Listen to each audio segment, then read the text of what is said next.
Orang baik bagus, tapi kalau merasa baik bahaya, sehingga terkadang menjadi hakim buat agama orang lain. Lawang ini orang gede di pesantren, begaul tidak, ketika melihat banyak karakter-karakter tertentu dalam dakwah pun yang ada jadi hakim buat para dai. Ini kan unik. Kalau anda tidak mampu, jangan menjadi hakim buat orang lain, urus dirimu sendiri. Betul. Ma'asyiral muslimin wal muslimat, sidang majelis yang semoga Allah muliakan dunia dan akhirat. Alhamdulillah, kita bersyukur kepada Allah karena Allah mudahkan kembali kita berkumpul di majelis ilmu The Strangers ini, yang mudah-mudahan Allah jadikan kumpul kita seperti yang kita niatkan, bahwa kita berharap Allah angkat derajat kita, karena memang penyebab terangkatnya derajat adalah kita menuntut ilmu. Orang yang menuntut ilmu mengikhlaskan agama hanya untuk Allah, Allah akan tampilkan beda, karena memang janjinya seperti itu. Yarfa'illahu alladhina amanu minkum walladhina utul ilma darajat. Mungkin banyak kita lihat banyak orang-orang yang terkesan sudah menuntut ilmu, ilmu pun sudah dia dapatkan, tapi jujur ilmu berada pada wadah yang tidak tepat, sehingga yang harusnya ilmu mendatangkan kebaikan, tapi yang terjadi ilmu malah mempertontonkan sebuah keanehan. Sehingga banyak terkesan orang boleh satu sekolah, boleh satu kampus, boleh satu guru, boleh satu buku yang dibahas, pun satu rasul yang diikuti, pun satu Rabb yang dia taati, tapi praktek di masyarakatnya bisa berbeda. Ini nggak main-main loh.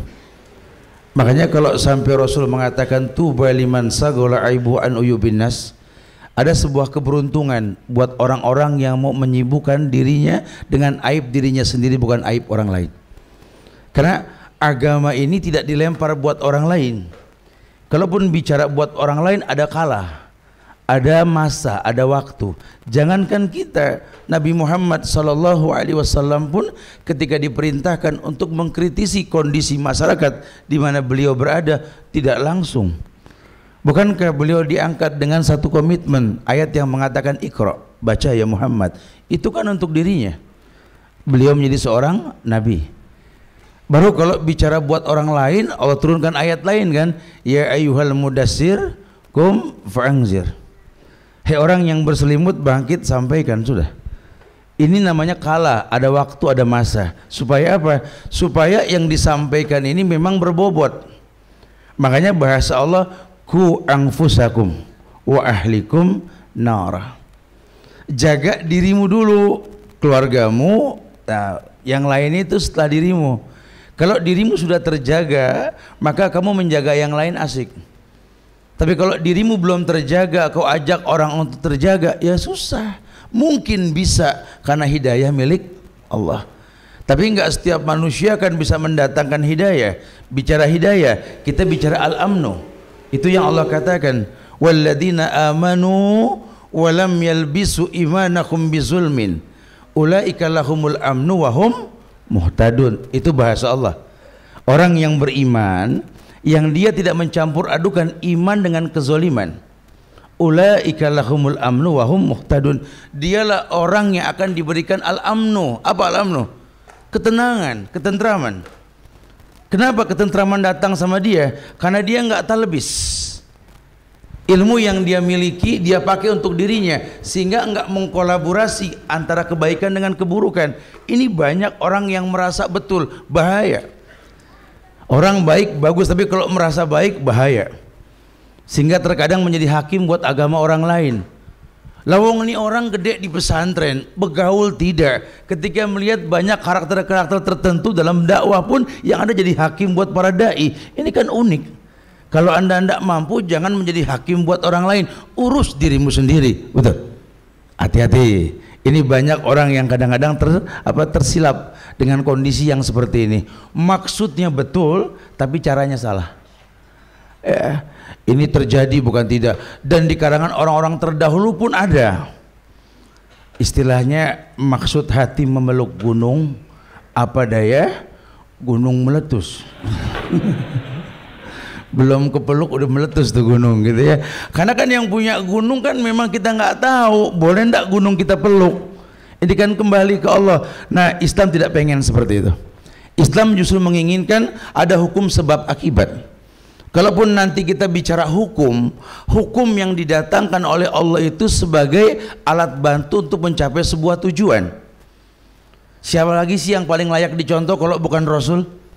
Lihat dong teknik dakwah Rasulullah SAW. Lihat hasil dakwahnya para sahabat, lihat hasil dakwahnya para sahabat, para tabi'in, lihat hasilnya dakwah para tabi'in, tabi'ut tabi'in, dan seterusnya sampai al-ulama. Lihat, Rasul mendakwahkan penyatuan akidah terlebih dahulu. Kalau akidah sudah rata, hukum diturunkan sebagai bukti kasih sayang. Maka zaman Rasul ketika hukum diturunkan, nyaris nggak ada orang yang komplain. Kalau bicara hukum zaman Rasul, hukum turun di Madinah setelah 13 tahun dakwah akidah di Mekah. Sampai di Madinah beliau sampaikan hukum, karena memang ayat-ayat Madaniyah ini ayat-ayat hukum. Nyaris tidak ada orang yang komplain. Bahkan kalau kita mau sedikit menyimpulkan perkataan dari Hudzaifah ibnul Yaman ketika beliau menyampaikan kata-kata indah sebelum berdialog ke Rasulullah, beliau pernah mengatakan, ya Rasulullah,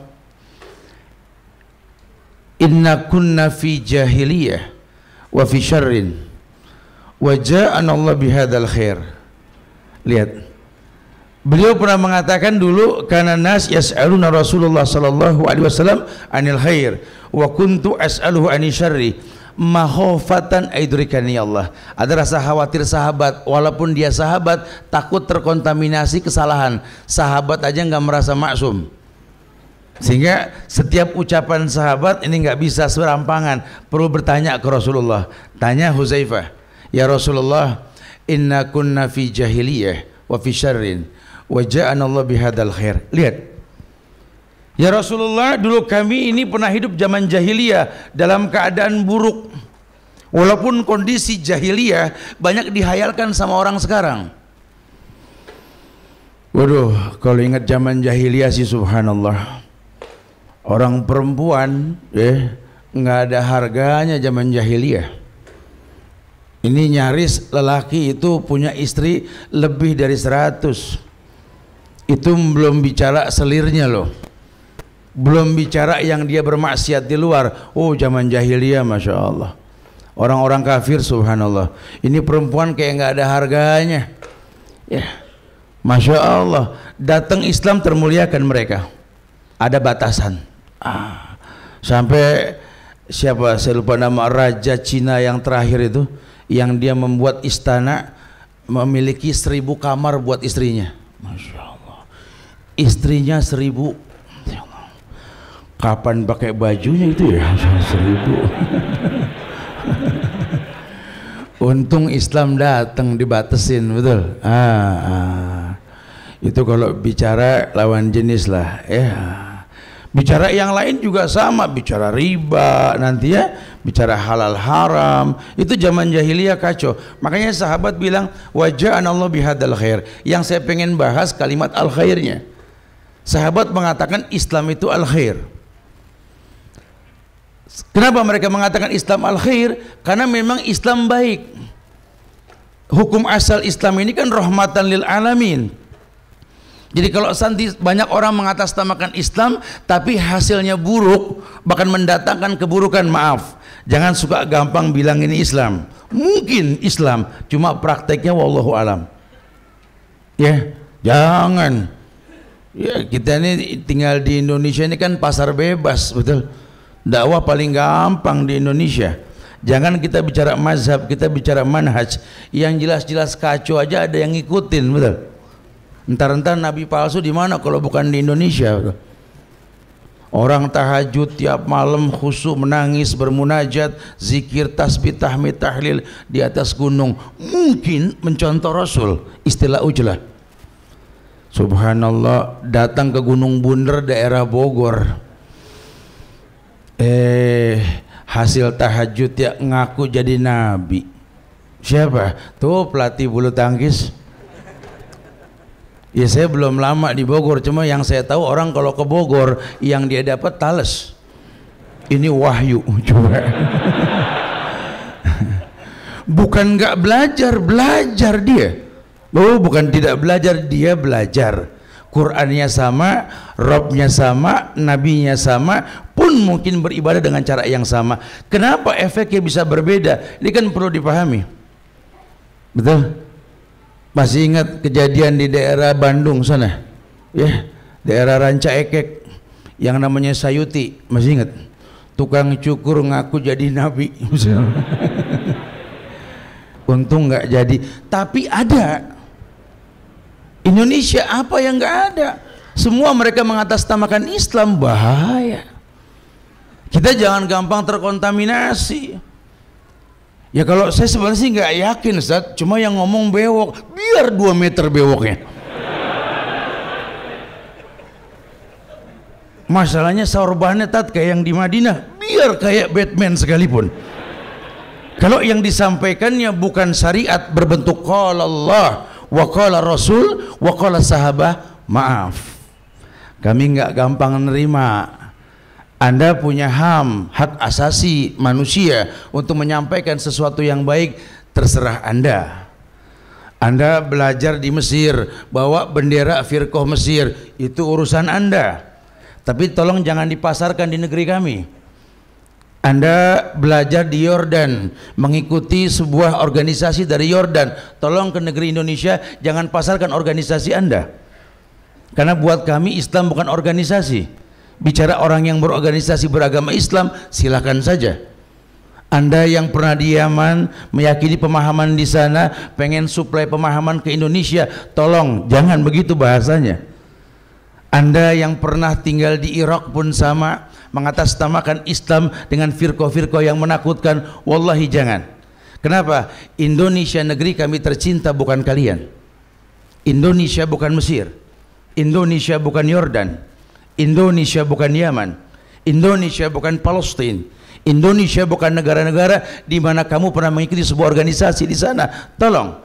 Tapi kami yakin, kami mayoritas Muslim yang berkeyakinan selama yang Anda katakan qala Allah wa qala Rasul wa qala sahabat, kita pegang komitmen ayat yang mengatakan wa ma kana lil mu'minin wala mu'minatin idza qadallah wa rasulahu amran ayakuna lahumul khiyaratu min amrihim. Tolong pegang wahai orang beriman, mau laki mau perempuan. Kalau Allah telah firmankan, Nabi telah sabdakan, dan sahabat pun tak ragu melakukannya, tolong katakan sami'na wa ata'na. Karena tidak ada pilihan lain kecuali itu. Umurmu singkat. Kalau sampai kau tentang ayat, kau hianati hadis, kau tak pahami bagaimana Nabi, para sahabat melakukan agamanya, demi Allah, entah kemana berlabuhnya bahtera negeri ini kalau kita nggak berilmu tentang hal ini. Masya Allah, ini banyak. Sehingga orang kalau beragama itu kan jadi kayak hiporia, suka dadakan. Ya maksudnya sih betul tadi, cuma mungkin caranya salah. Kita kalau dengar kebaikan kayaknya pengen buru-buru nyampein kebaikan, Ustaz, bagus. Tapi kalau Anda sendiri nggak bisa memetik hasil dari kebaikan yang Anda pelajari, ntar dulu. Bagaimana Anda mau menawarkan sebuah buah-buahan nikmat yang Anda rasakan sendiri, sebelum Anda menikmati dan tahu nama buah tersebut, Anda nyawarin orang, ya susah. Nggak bisa, walaupun sumpah kalau kita belum tahu, belum melihat, belum merasakan, ya nggak bisa. Makanya untuk mendatangkan keyakinan kan dengan 3 tahapan di Islam. Ini Ibnu Qayyim kumpulkan nih dalam kitabnya Madarijus Shalihin. Beliau mengatakan, orang kalau mau yakin tolong berilmu. Namanya ilmu yakin. Orang kalau sudah berilmu sehingga dia yakin, tolong untuk memperkuat keyakinannya, yuk ainul yakin, lihat orang yang lebih senior. Sekarang kita nggak bisa nutup mata, kita belajar dari sosmed, dari Google, ya ini sudah kemudahan, alhamdulillah. Tapi jangan enjoy. Anda perlu lihat wajah ulama ketika menyampaikan sesuatu yang Anda pahami dari sosmed. Kalau cuma percaya dari sosmed, ntar dulu. Sementara ulama nggak menjabarkan, bahaya. Ini banyak orang beragama dari situ. Sehingga kecanggihan sosial media sekarang, orang-orang pandai yang mampu membrainwash, mencuci otak seseorang, cuma gara-gara belajar di Google, pengen menjadi hakim buat agama orang lain, kan bahaya. Ya, ini banyak terjadi sekarang. Atau mungkin dia duduk di sebuah majelis tapi nggak dekat sama orang yang duduk di majelis tersebut sebagai ustadz, sebagai alimnya, sehingga dia melihat dari jauh juga tanpa bertanya. Ini kan yang dia dengar manusia, bukan makhluk yang maksum. Ustadz manusia, ulama pun manusia, karena nggak ada manusia yang maksum kecuali para nabi dan rasul. Kalau Nabi saja yang dipastikan maksum sampai bengkak kakinya dalam bicara istighfar ketika tahajud. Nabi yang dipastikan maksum pun tetap beristighfar. Dia sujud kepada Allah dalam tahajudnya hingga bengkak kakinya. Coba Nabi. Ya di sini juga banyak yang bengkak kalau bicara kaki, Mas. Ya, cuma kan kondisinya nggak seperti Rasul. Ya, kalau Nabi beristighfar bukan cuma dia punya salah atau tidak punya salah, bukan. Yang dia tahu istighfar itu mendatangkan kebaikan, karena ada sifat Tuhan yang namanya Al-Ghafur. Ini yang dia pegang. Kalau kita kan istighfar identik kalau bikin dosa istighfar, cuma sebatas itu, betul. Jadi kalau diingetin tumben ente nggak istighfar, ya alhamdulillah berarti anda nggak berdosa. Begitu bahasanya. Kita cuma sebatas itu. Jangan, hati-hati. Akhirnya kita cuma hafal dalil, cuma pernah baca dalil, tapi kalau bicara efek dalil belum pernah tahu. Nawarin orang buah-buahan. Ente kalau bisa siang-siang begini sih makan buah dah. Buah apa? Ya yang manis pokoknya, yang kalau di mulut tuh enak dikunyah. Iya buah apa? Ya dikupasnya gampang. Iya buah apa? Ya apa ya? Bingung. Oh ya nggak bisa dong ya. Ini kita bicara panas siang hari identik sama buah. Buah apa yang asik dimakan dan diminum di siang hari yang mungkin menghilangkan dehidrasi? Kan ada jelasnya. Kalau cuma sembarangan saja ya belum tentu. Pun betul. Buahnya jeruk misalkan. Silakan di jus, ambil sarinya, betul. Cuma kalau cara dapatnya nyolong bahaya lagi kan, karena kita bicara berkah. Ini semua ada hukum sebab akibat. Makanya Rasulullah SAW kalau bicara sebuah formula, ketika orang merasakan sakit dalam badannya, Nabi nggak ngebahas semua penyakit, walaupun beliau berusaha mendiagnosis. Cuma beliau mengatakan, alaikum bihabba sauda fa inna fiya shifa min kulli da'il sam.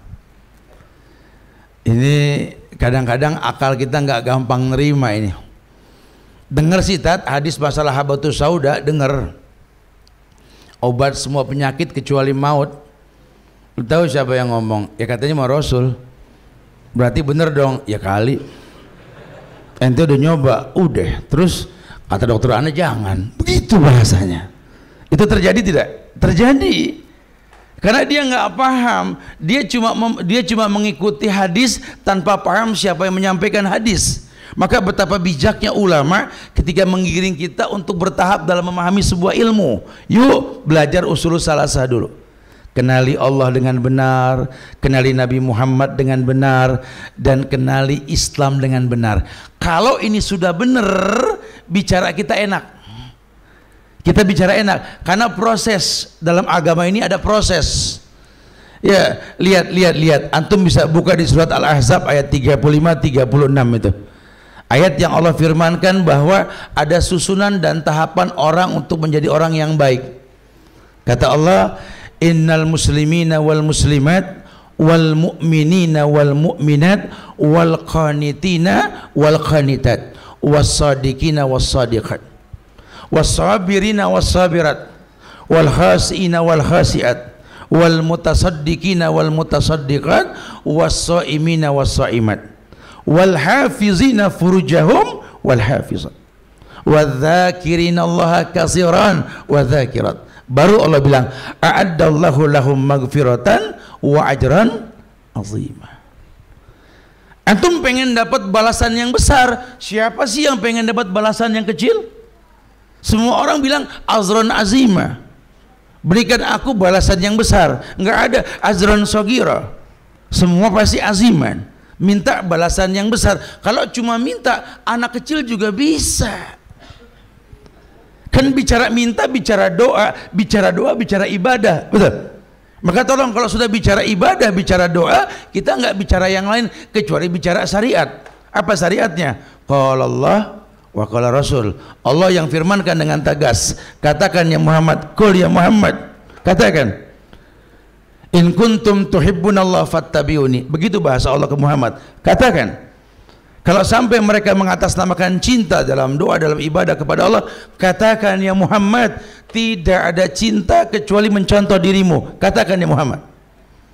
Maka tolong ajron aziman ini jangan dikira-kira sendiri. Aneh pengen dapat balasan yang gedean nih Ustaz dari Allah Ustaz. Wih bagus kalau begitu. Makanya kemarin giliran zakat fitrah Anda sengaja sekarung Ustaz. Orang paling mainnya standar 3,5 liter Tat. Anda sih nggak main 3,5. Oh, ini orang pakai piling. Ya 3,5 udah cakep bener Tat. Apalagi sekarung. Begitu bahasanya. Oh, bahaya sekali. Enggak begitu. Ya manusia mana sih Tat yang tidak tahu hukum Islam? Islam tuh mengharamkan riba. Tidak boleh, riba haram di Islam. Makanya Islam tuh memuliakan nafkah, infak, sedekah atau dalam kategori zakat. Orang yang bisa mengeluarkan zakat mulia. Di mana-mana kan 2,5% emang segitu dari dulu. Orang kaya zaman Rasul Utsman bin Affan aja 2,5%. Oh kalau saya mah lebih dari Utsman Tat. Main 5% aja Tat. Oh. Ini lagi-lagi nih rusak nih. Ada gak di Indonesia? Ada banyak. Ya, kalaupun betul dia mengeluarkan itu beras 3,5 liter, kalaupun betul, ya betul 3,5 liter, tetap ada salahnya. Kenapa? Kan dia udah 2 tahun nggak makan nasi, diet keto. Betul. Alhamdulillah saya 2 tahun saya nggak makan nasi. Terus ngapa? Ya nggak apa-apa, cuman info aja Tat. Nah, kemarin zakat fitrah pakai apa? Ya rojo lele. Masya Allah. Yang dimakan apa? Kok yang dikeluarinnya nggak sama dengan yang dimakan? Ini bukan bicara 3,5 liternya. Betul. Cuma antum lupa ada manfaat zakat fitrah dalam Islam. Apa hikmahnya? Bahwa zakat fitrah ini akan mensucikan yang kau makan. Ini yang orang lupa. Makanya zaman sekarang banyak orang punya penyakit macam-macam, nasi dimusuhin, beras nggak ditengok. Kenapa? Karena yang dimakan sama yang dikeluarin nggak sama. Dia keluarkan itu 3,5 liter, tapi yang dimakan apa? Delivery order. Itu yang terjadi, betul. Kita nggak membahas sampai sana. Tapi kata guru saya mah katanya nggak apa-apa Tat. Itu guru mau tanggung jawab dalam masalah ini. Kan bahaya sekali, jangan suka menyandarkan dikit-dikit kata guru saya, kali dia ditanya lagi ngelindur, kita nggak paham kan. Alangkah baiknya kita buka kitab para ulama untuk mengetahui betapa hukum yang Allah turunkan kepada manusia ini pada hakikatnya suhulah, sebuah kemudahan. Kenapa? Karena agamamu adalah kemudahan. Itu yang Rasul katakan, ad-dinu yusrun. Agama kemudahan dalam semua hal, Maka kalau sampai agama yang kau pahami, kau berada di atasnya malah mendatangkan kesulitan, bahkan sampai level kemudaratan, tolong buru-buru istighfar. Ini ada yang salah nih. Lawang ustadznya sama, masjidnya sama, kajian di waktu yang sama, ngapa pulang beda-beda?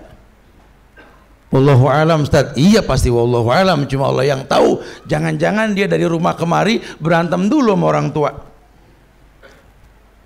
disuruh ngisi bak mandi.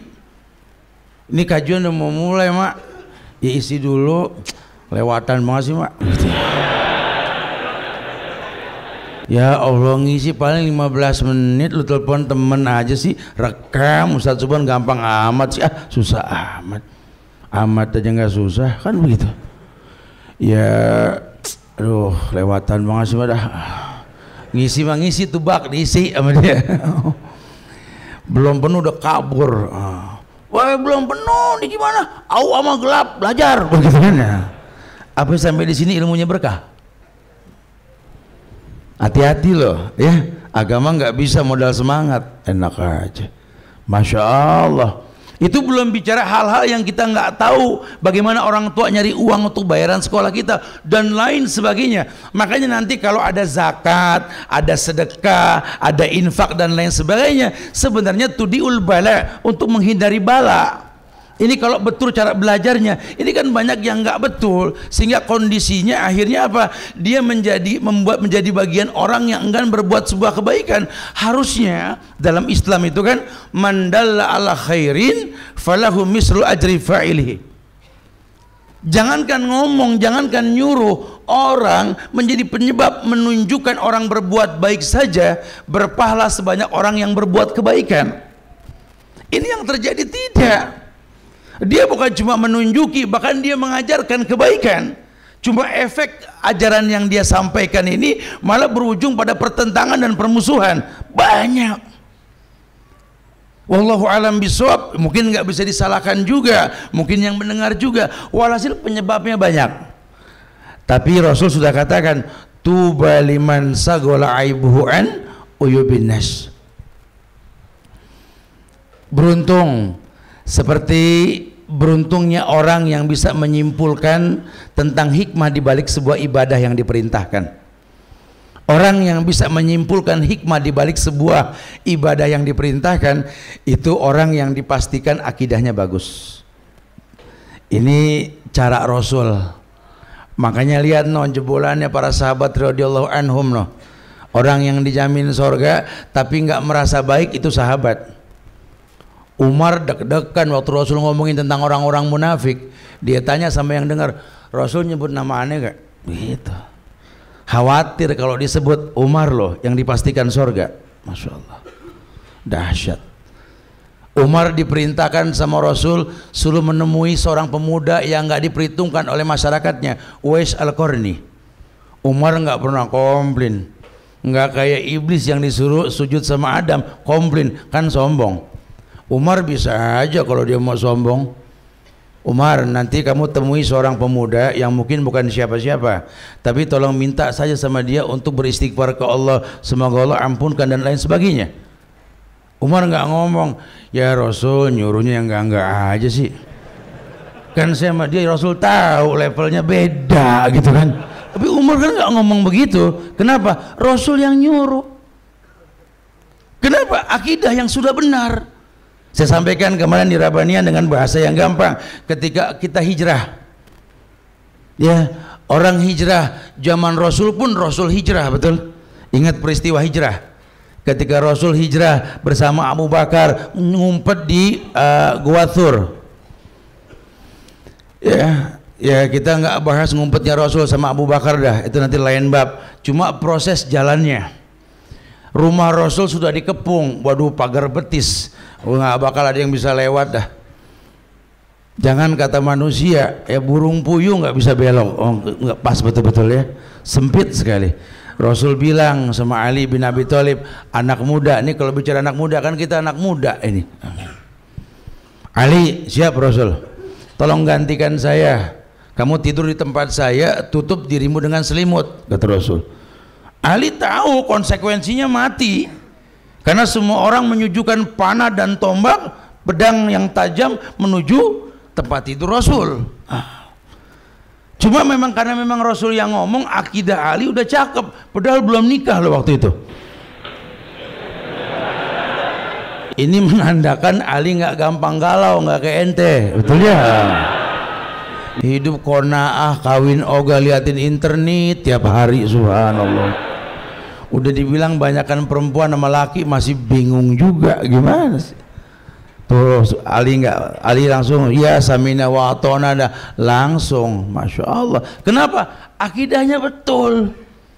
Lah coba kalau kasus hijrah terjadi 2017, ya wallahu alam bisawab, ente salah satu jadi Ali lah gitu. Lu ganti ndak tidur di sini? Apa jadi saya sih yang muda, no Abu Bakar yang tuaan, kan begitu bahasanya ya. Kenapa? Akidah. Ya, kalau guru sekarang nyuruh muridnya, afwan akhi, masih pakai bahasa afwan, itu sendal di pojokan tolong pindahin ke sono. Ya, gremet dah. Gila kali guru dah nyuruh-nyuruh mulu. Dia bisa terus gertek gitu ya. Dulu zaman Rasul enggak. Kalau Rasul sudah katakan sesuatu sami'na wa ata'na, itu yang ayat katakan, wa ma kana lil mu'minin wala mu'minatin idza qadallahu wa rasulahu amran ayakudallahumul khiyaratu min amrihim. Tidak ada pilihan lain, dia tahu nih Rasul yang ngomong, Allah yang firmankan. Terus lagu mana kalau dia mau membuat sebuah anggat tandingan? Enggak layak. Mungkin akalnya nggak nerima, mungkin jiwanya belum siap, tapi ini bener. Udah belajar dulu dah, sami'na wa ata'na, berhusnuzon. Efeknya lihat, nggak ada sahabat yang sibuk dengan aib orang lain, nggak ada, tidak ada. Bukan berarti dia setan bisu, bukan. Nabi ajarkan amar ma'ruf nahil mungkar, ada level.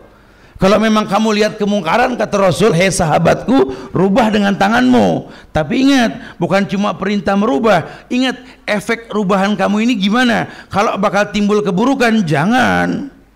Ada cara lain, rubah dengan lisanmu. Mungkin rangkailah kata, baguskan syair, cakapkan kalimat, silakan. Anda nyuruh orang baca Quran, pakai tangan, ngaji. Orang kan kesel, kadang-kadang lawang dia habis ngaji disuruh ngaji lagi yang nyuruh kagak paham gitu kan. Ya daripada ribut mendingan kita ngaji dah, suara yang bagus keluarin dikit sampai orang tertarik tuh. Ya, tawarkan dulu yang membuat orang lain seneng. Kalau kira-kira tuh orang seneng kan enak kita nyuruhnya. Ini banyak kasus kayak begini sekarang nih. Ya jelas hukum musik haram, udah jangan ditawar. Cuma ketika Anda bilang haram sama orang yang senang musik, apa tawaran Anda? Adakah yang lebih indah dari musik? Coba pikirkan. Kalau memang nggak ada yang ditawarkan, jangan ngomong itu dulu. Kita ngomong yang lain aja dah. Karena kalau kita ngomong itu, sementara kita nggak bisa menggantikan atau memberikan solusi, jangan. Nggak bisa. Tidak bisa. Memang dia tercipta dan terlahir dalam kondisi yang seperti itu. Anda mau merubah dia, siapa Anda? Bukankah hidayah itu jobnya Allah, urusan Allah. Tugas kita cuma syariatnya apa? Balighu ani walau ayah, sampaikan dariku walaupun sejumlah. Artinya kalau memang dari Rasul, sampein walaupun cuma sejumlah. Tapi sebanyak apapun, kalau bukan yang Rasul ajarkan, jangan dipaksain. Karena sesuatu yang nggak kembali ke Allah dan Rasul pasti efeknya buruk, kecuali ada ijtihad ulama. Di Quran nggak ditemukan, di hadis nggak ditemukan, sahabat juga nggak melakukan. Cuma kondisi ini nggak terjadi zaman Rasul, ulama berijtihad. Kalau ulama nggak berijtihad, jangan bikin-bikin ijtihad sendiri. Harus tahu siapa ulamanya. Adakah ulama lain yang menentang? Terus sampai dia mantap, yakin dah ini untuk sebuah kebaikan. Tapi dilalah nanti mungkin ada Quran dan Sunnah atau hadis yang sahih yang menyelisihi pendapat ulama ini, kembalikan ke hukum asalnya, bahwa yang utama qala Allah wa qala Rasul. Adat hilang dengan sendirinya. Itu yang Islam inginkan. Hati-hati, ini nggak berasa kita ngelihat keburukan di masyarakat, kita nggak tahu penyebab keburukannya. Maksudnya sih ngilangin asap pakai kipas, api makin gede. Yang paling bagus apa? Matiin api, asap hilang. Itu dulu mungkin kita bisa pakai sistem nunggu bola, nggak bisa. Kondisi masyarakat sekarang ini sistemnya kita jemput bola. Kenapa? Mereka terdidik untuk benci sama Islam karena nggak sampai dakwah kepada mereka. Tugas kita nyampein ke sono, betul? Dulu mungkin zaman Rasul, orang kalau belajar ada waktu-waktu tertentu karena mobilisasi nggak seperti sekarang. Tapi zaman sekarang mungkin cara belajar orang nggak sama dengan zaman Rasul. Cuma dia belajar, silakan. Jangan jadi hakim buat agama orang lain. Ini kan tidak, kasak-kusuk di mana-mana. Saya ngelihat teman-teman ini yang masih berpenampilan cuek dan santai, terus saya berseuzon, ini orang pada ngaco, belajar di mana sih? Kenapa? Tuh celananya pada kayak getuk lindri gitu ya, model kodorai gitu ya. Saya kok ngelihat dia hawanya pengen bawa parutan kelapa gitu ya.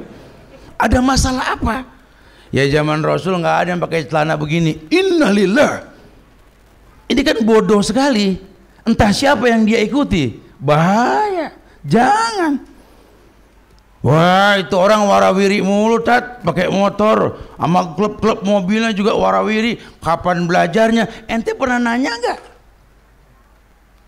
Pernah tabayun? Tidak. Tolong jangan jadi hakim, repot di padang mahsyar nanti urusannya. Kalau tuh orang kesel, dicari ketemu di padang mahsyar, Anda minta maaf, nggak telat, mau bilang apa gitu? Lo katanya penghafal Quran, katanya penghafal hadis. Kok sibuk sama aib tanpa tabayun? Ini kan bahaya sekali. Menjadi hakim buat perselisihan antar negara Islam. Misalkan kemarin Saudi sama Qatar terjadi khilaf, betul? Sementara kalau kita duduk di majelis ulama, ulama memberikan nasihat, hei, sudah, ini keributan antar saudara. Anda bukan saudara mereka, sudah doain aja. Nimbrung. Ada yang bilang Saudi kacau dah, begitu. Aduh, kenapa Ka'bah di sono sih? Begitu katanya. Saking keselnya tuh. Ini jangan-jangan emang Allah salah nyarok kali ya, katanya, subhanallah. Sampai ada yang pengen mindahin tuh Ka'bah sampai di Iran. Masya Allah, subhanallah. Ini kesalahannya di mana sih? Kalau sampai mentahjir negara tetangganya yang hitungan tetangga, sedangkan dalam Islam kan ada hukum untuk menghormati tetangga. Ini katanya banyak ulama, akhirnya kita suuzon tanpa ilmu. Mungkin nggak? Mungkin banyak. Soalnya memang pas Saudi menetapkan mentahjir Qatar, kebetulan saya di sono kemarin gitu ya, jadi korban juga ya, jadi nggak pulang akhirnya.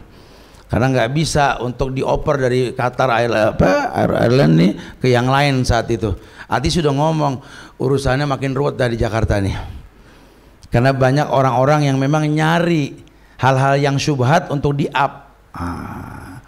Akhirnya apa? Yang diuntungkan musuh-musuh Islam. Siapa musuh Islam yang paling yang paling diuntungkan? Syiah. La'natullah ala Rafidah. Allah laknat Rafidah. Dia bisa menggerogoti hati-hati orang Islam di Indonesia, membuat statement keputusan bahwa Menteri Agama sendiri ya ini enggak meyakini bahwa sesungguhnya Syiah tidak benar dan lain sebagainya. Kan bahaya. Litbang menyebarkan perkataan keputusan Litbang tersebut, innalillah, lihat tuh rujukan Islam, lihat tuh ini itu, lihat bahayanya kalau kita enggak memahami dasar dalam menuntut ilmu. Akhirnya kita menjadi hakim buat agama orang lain. Sementara kita tahu dalam Islam ini agama bukan untuk menghakimi agama yang ada. Hukum asal agama rahmatan lil alamin. Nabi diutus untuk menyampaikan Islam di tengah-tengah masyarakat yang ngaku kenal Allah sebatas rububiyah. Maka konsekuensi kalau kita sudah bicara tauhid, mencontoh Rasul, pasti fitnah yang terjadi apa? Pertentangan dengan adat tradisi. Itu yang terjadi. Jadi kalau sampai Anda mendakwakan tauhid, Anda nggak bertentangan dengan adat di masyarakat Anda yang banyak berbuat khurafat, ini api dalam sekam, ini bom waktu. Hati-hati. Kalau saya sih amanah aja, Tat. Saya bilang begini, saya bilang begitu, walaupun masyarakat bertentangan sama saya, nggak ada yang ngomong, ente nggak tahu, lagi bikin jebakan burung, no, betul. Salah-salah ente yang ketangkep, itu yang terjadi. Jangan dipusingkan dengan dakwah keluar. Coba mulai yuk, ku anfusakum wa ahlikum nar. Biarlah manusia terdakwai dengan simah. Coba deh antum ikuti kajian-kajian yang telah kita bahas. Berapa banyak dipertontonkan oleh sejarah bahwa banyak orang yang masuk Islam di zaman Rasul, di zaman sahabat, belum mendengar perkataan sahabat, mereka sudah masuk Islam. Kenapa? Mereka melihat simah, ada bekas ibadah dalam diri sahabat. Masya Allah. Ya, ini petinggi orang kafir ya, Sa'ad bin Mu'az. Di mana? Di Madinah. Orang yang jago ngomong, orang paling pinter di antara masyarakat saat itu, Sa'ad bin Mu'az. Belum ketemu Rasul, Nabi belum hijrah ke Madinah. Baru ketemu siapa? Mus'ab bin Umair. Antum tahu sejarah Mus'ab bin Umair kan? Oh. Nabi belum hijrah, Nabi suruh Mus'ab bin Umair berdakwah ke negeri Madinah, dulu namanya Yasrib. Masya Allah, ini pentolan ahli kalamnya itu Sa'ad bin Mu'az, mewakili perkataan Yahudi musyrikin orang-orang Madinah ya, orang-orang Ansor dulu itu. Dia berkata, lam arahu ka'annahu min rijalil jannah. Dia berkata begitu belum masuk Islam loh. Waduh, ini utusan Muhammad, kita belum pernah ngelihat nih pemuda yang seperti ini sih penghuni sorga tuh. Belum ngomong simahnya udah tampak ya, macam-macam. Dan nanti bahasannya Mus'ab ini memang fashionable, berpenampilan yang layak pandang lah. Tutur katanya, bahasa, cara dia berjalan, cara dia bertemu dengan orang, bagaimana masuk dalam interaksi, berdialog, sudah lengkap. Kita nggak pernah kupas tuh masalah itu. Kita nggak pernah bahas detail-detailnya masalah itu. Kita nggak bahas efek dari tingkah laku Mus'ab setelah dia masuk Islam, walaupun mungkin dia dimusuhi oleh ibunya sendiri. Kita nggak pernah bahas perkataan dari Mu'az bin Jabal, dari Abdullah bin Mas'ud, di mana pemuda-pemuda zaman Rasul yang kalau mereka sudah berorasi di pasar, anak kecil berorasi menyampaikan tauhid, menyampaikan akidah, demi Allah 20.000 Yahudi bisa masuk Islam. Ya kok Yahudi bisa tertarik dengan omongan anak kecil, bukan omongannya yang bikin tertarik. Kenapa? Dahsyatnya Islam yang bisa menancapkan akidah di hati anak kecil. Ini kan Islam rahmatan lil alamin. Karena kalau kita sudah bicara hukum syariat, orang yang belum mampu berhukum pun boleh berhukum dalam Islam. Betul? Contoh, nggak ada kewajiban anak belum balik suruh sholat 5 waktu, nggak ada. Cuma di Islam adibu auladakum fis sab'in, didik anakmu kalau sudah 7 tahun tentang adab, ajarin sholat. Butuh pembiasaan, karena anak yang dilatih sholat selama 3 tahun, umur 10 tahun jaminan. Kalau dia nggak sholat boleh pukul, padahal nggak ada syariat yang bilang pukul anak 10 tahun kalau nggak sholat. Belum balik, orang kalau belum balik belum wajib, kok Islam suruh pukul? Makanya kalau belajar yang lengkap. Ini bapak ngosok ngamplas aja batang nangka, Masya Allah, kasrak, kosrok, Masya Allah. Lagi ngapain pak? Ya lihatnya apa? Iya ngamplas. Cakep amat itu batang, kelihatannya bagus, cuman efeknya buruk.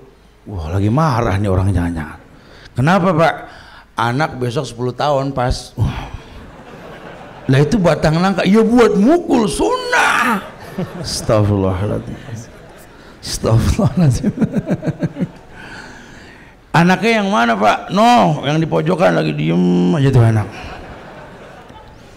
Kenapa nak diem? Tuh batang nangka gitu katanya. Ya jadi akhirnya ketika dia sholat karena batang nangka, gurunya nanya, alim amat ente ya batang nangka, begitu dia bilang. Jadi bukan syariat yang diinget batang nangka. Ntar dulu pak, 7 tahun dulu diajarin sholat enggak? Ya saya juga kajian baru 2 kali. Masya Allah, enggak bisa begitu bahasanya. Jangan, ada tahapan. Kakek-kakek, nenek-nenek udah ngerayak geruyuk dah, ya namanya kakek menenek. Umur udah di atas lah, lewat dari jatah manula lah. Nah, kalau orang tua kan Rasul bilang kan sitin wa sab'in. Kalau sudah di atas sab'in ya sudah manula dah. Ya mudah-mudahan sih kita dikasih sehat lah. Tadi saya pagi-pagi habis sholat subuh ngobrol sama ayah saya di depan rumah. Baru dapat bocoran saya dari dia. Saya bilang sama ayah saya, wa nu'ammirhu nunakishu. Bah, dalam Quran itu ada ayat yang mengatakan kalau Allah panjangkan umur manusia, Allah kurangin fisiknya bah ya. Saya bilang gitu. Itu kan baru katanya, dia bilang gitu. Kalau aneh sih udah ngerasain, dia bilang gitu. Siapa bilang umur panjang enak? Katanya dia bilang begitu dia. Jangan ngomong begitu. Enggak, ini sih sebenarnya ngomong. Kita yang rajin sholat, rajin puasa, kangen masa muda. Betapa nikmatnya bisa sholat, bisa puasa di usia muda. Udah seumuran gini mah asal ketangkap juga alhamdulillah. Udah nggak bicara pahala full dah. Kenapa? Karena udah banyak kekurangan tuh. Lihat, masya Allah. Mungkin dia banyak kekurangan. Datang nih Manula, Ustaz, saya udah tua Ustaz, boleh gak saya puasa Ramadan Ustaz? Ya Ustaz kan ditanya begitu ya bilang boleh. Boleh Pak. Emang ada yang larang? Ya belum ada sih. Udah puasa aja Pak, puasa Pak. Nggak apa-apa. Bener Ustaz, bener. Anaknya mepet, ya si Ustaz, jangan tadi mati lagi. Enggak. Belum tentu, enak aja mati. Ini orang kalau ngomong kita lagi anak khawatir dia puasa, biarin dia puasa.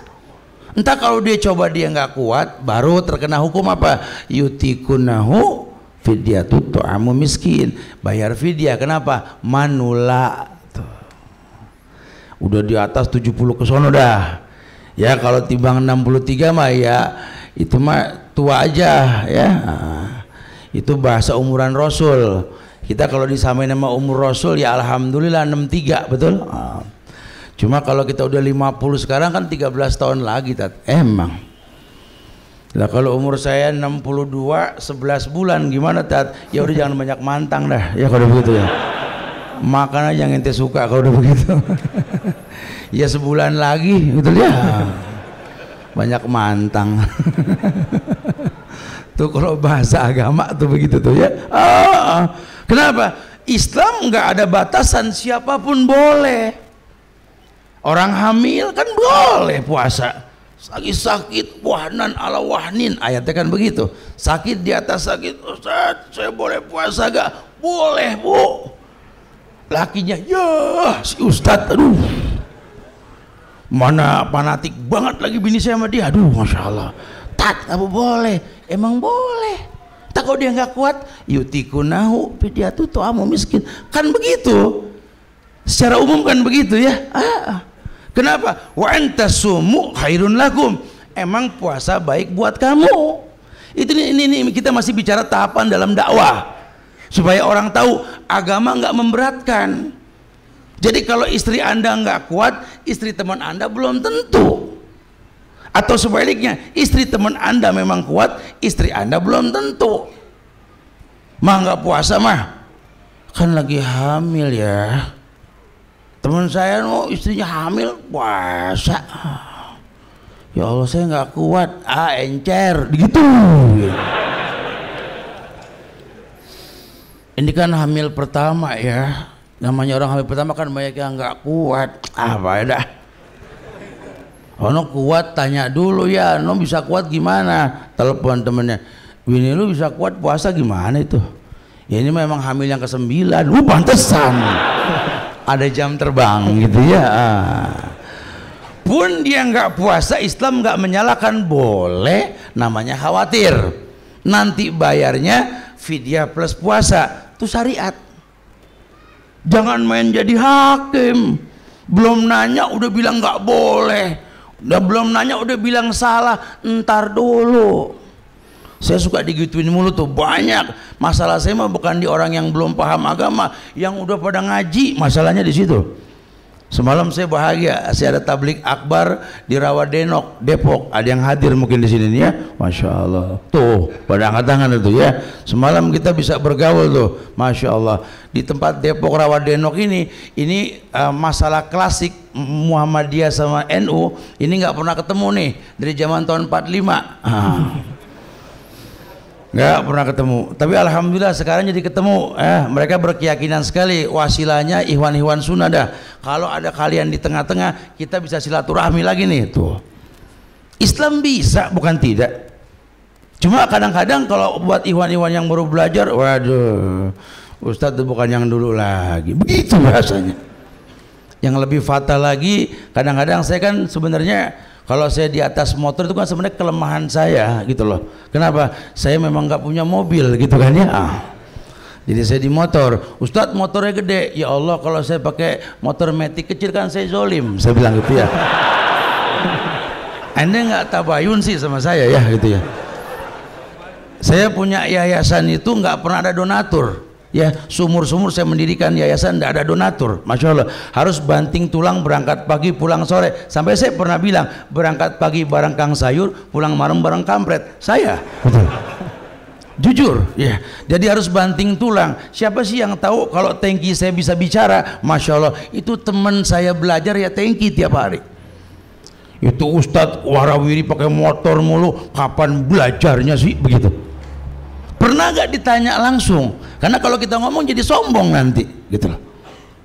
Pernahkah sahabat bertanya kepada Khalid bin Walid, Khalid perang mulu kapan ngajinya? Betul. Makanya sirah tuh penting. Sejarah tuh penting. Ini sejarah ini harta karun.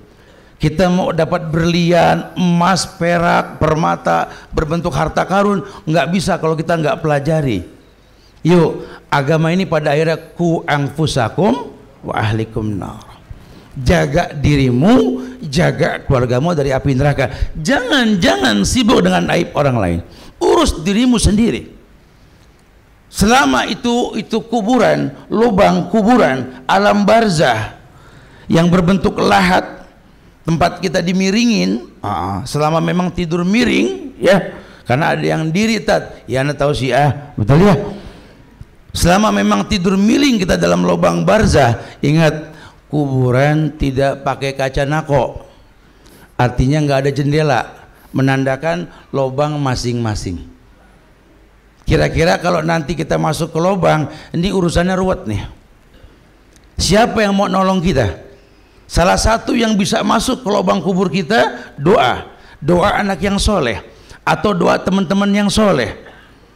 Jangan sampai nanti gara-gara tingkah laku kita, harusnya kita balik keadaan dulu orang tersenyum ketika kita lahir menangis. Bisa gak kita bikin orang menangis karena kehilangan kita, dilalah memang kita tersenyum melihat sorga. Kenyataannya tidak. Ketika kita wafat nanti, orang semua tersenyum lega. Mati juga ada tuh orang. Emang enak. Ya, akhirnya orang cuma ingat sehari, 2 hari, 3 hari takjiah selesai, lupa. Kuburan ditumpuk. Apalagi kita tinggal di Indonesia, masalah kan tumpang tindih. Sekarang viralnya begini, rame ini, besok datang yang baru juga hilang.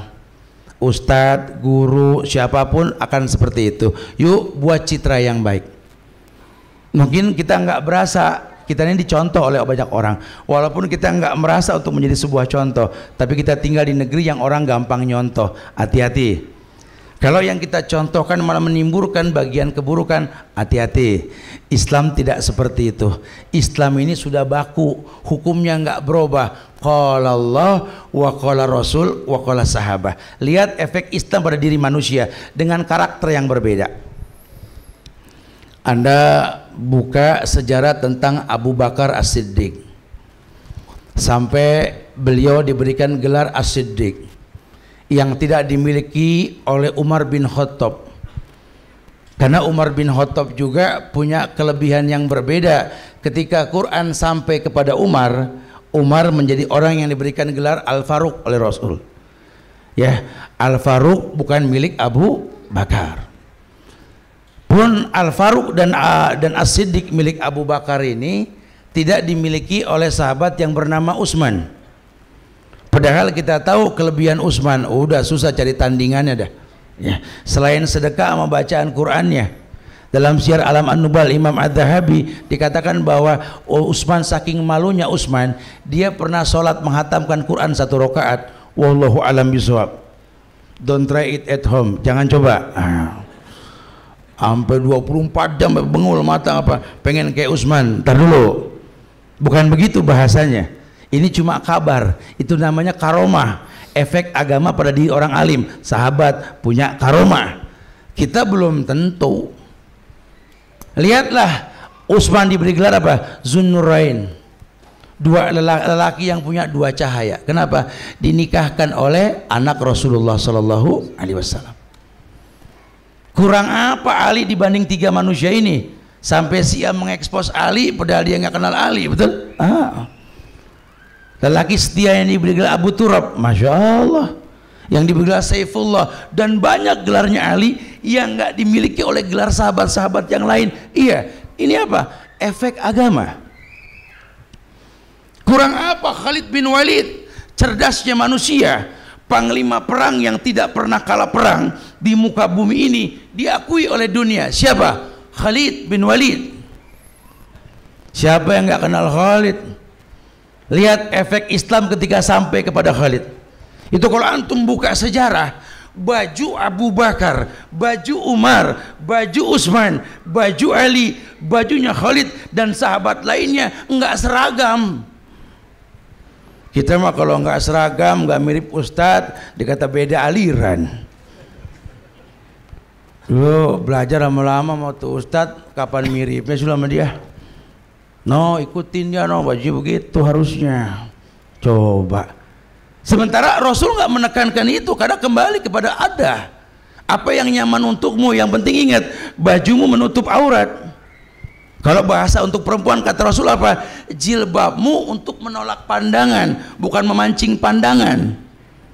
Karena zaman sekarang banyak ini orang pakai jilbab tapi action, selfie, bikin video pendek, goyang-goyang dan lain sebagainya. Kerudungmu bukan mancing pandangan tapi nolak pandangan. Ya saya kesal banget saat saya dikomentarin saya pakai cadar saat saya kesal, saya bilang urus saja dirimu. Masya Allah, saya limparin tuh apa gambar kajian yang ada di pasar Minggu. Emang entenya yang biang kerok, betul. Akhirnya teman-teman yang serius ngaji jadi buruk gara-gara ente. Itu orang komentarin ente, kenapa? Ente udah rapat goyang-goyang, masya Allah. Itu permasalahannya. Jadi orang yang bodoh menjadi hakim buat orang lain karena keumuman. Akhirnya dipukul rata. Tuh, kan level di kita ini begini nih di Indonesia. Ya ilmiahnya masih kurang.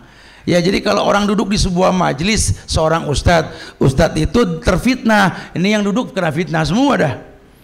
Padahal nggak seperti itu, dalam Islam tidak, ya. Makanya tabayun itu penting. Sehingga saya tekankan sekali dalam beberapa kajian itu, yuk jangan dilupakan.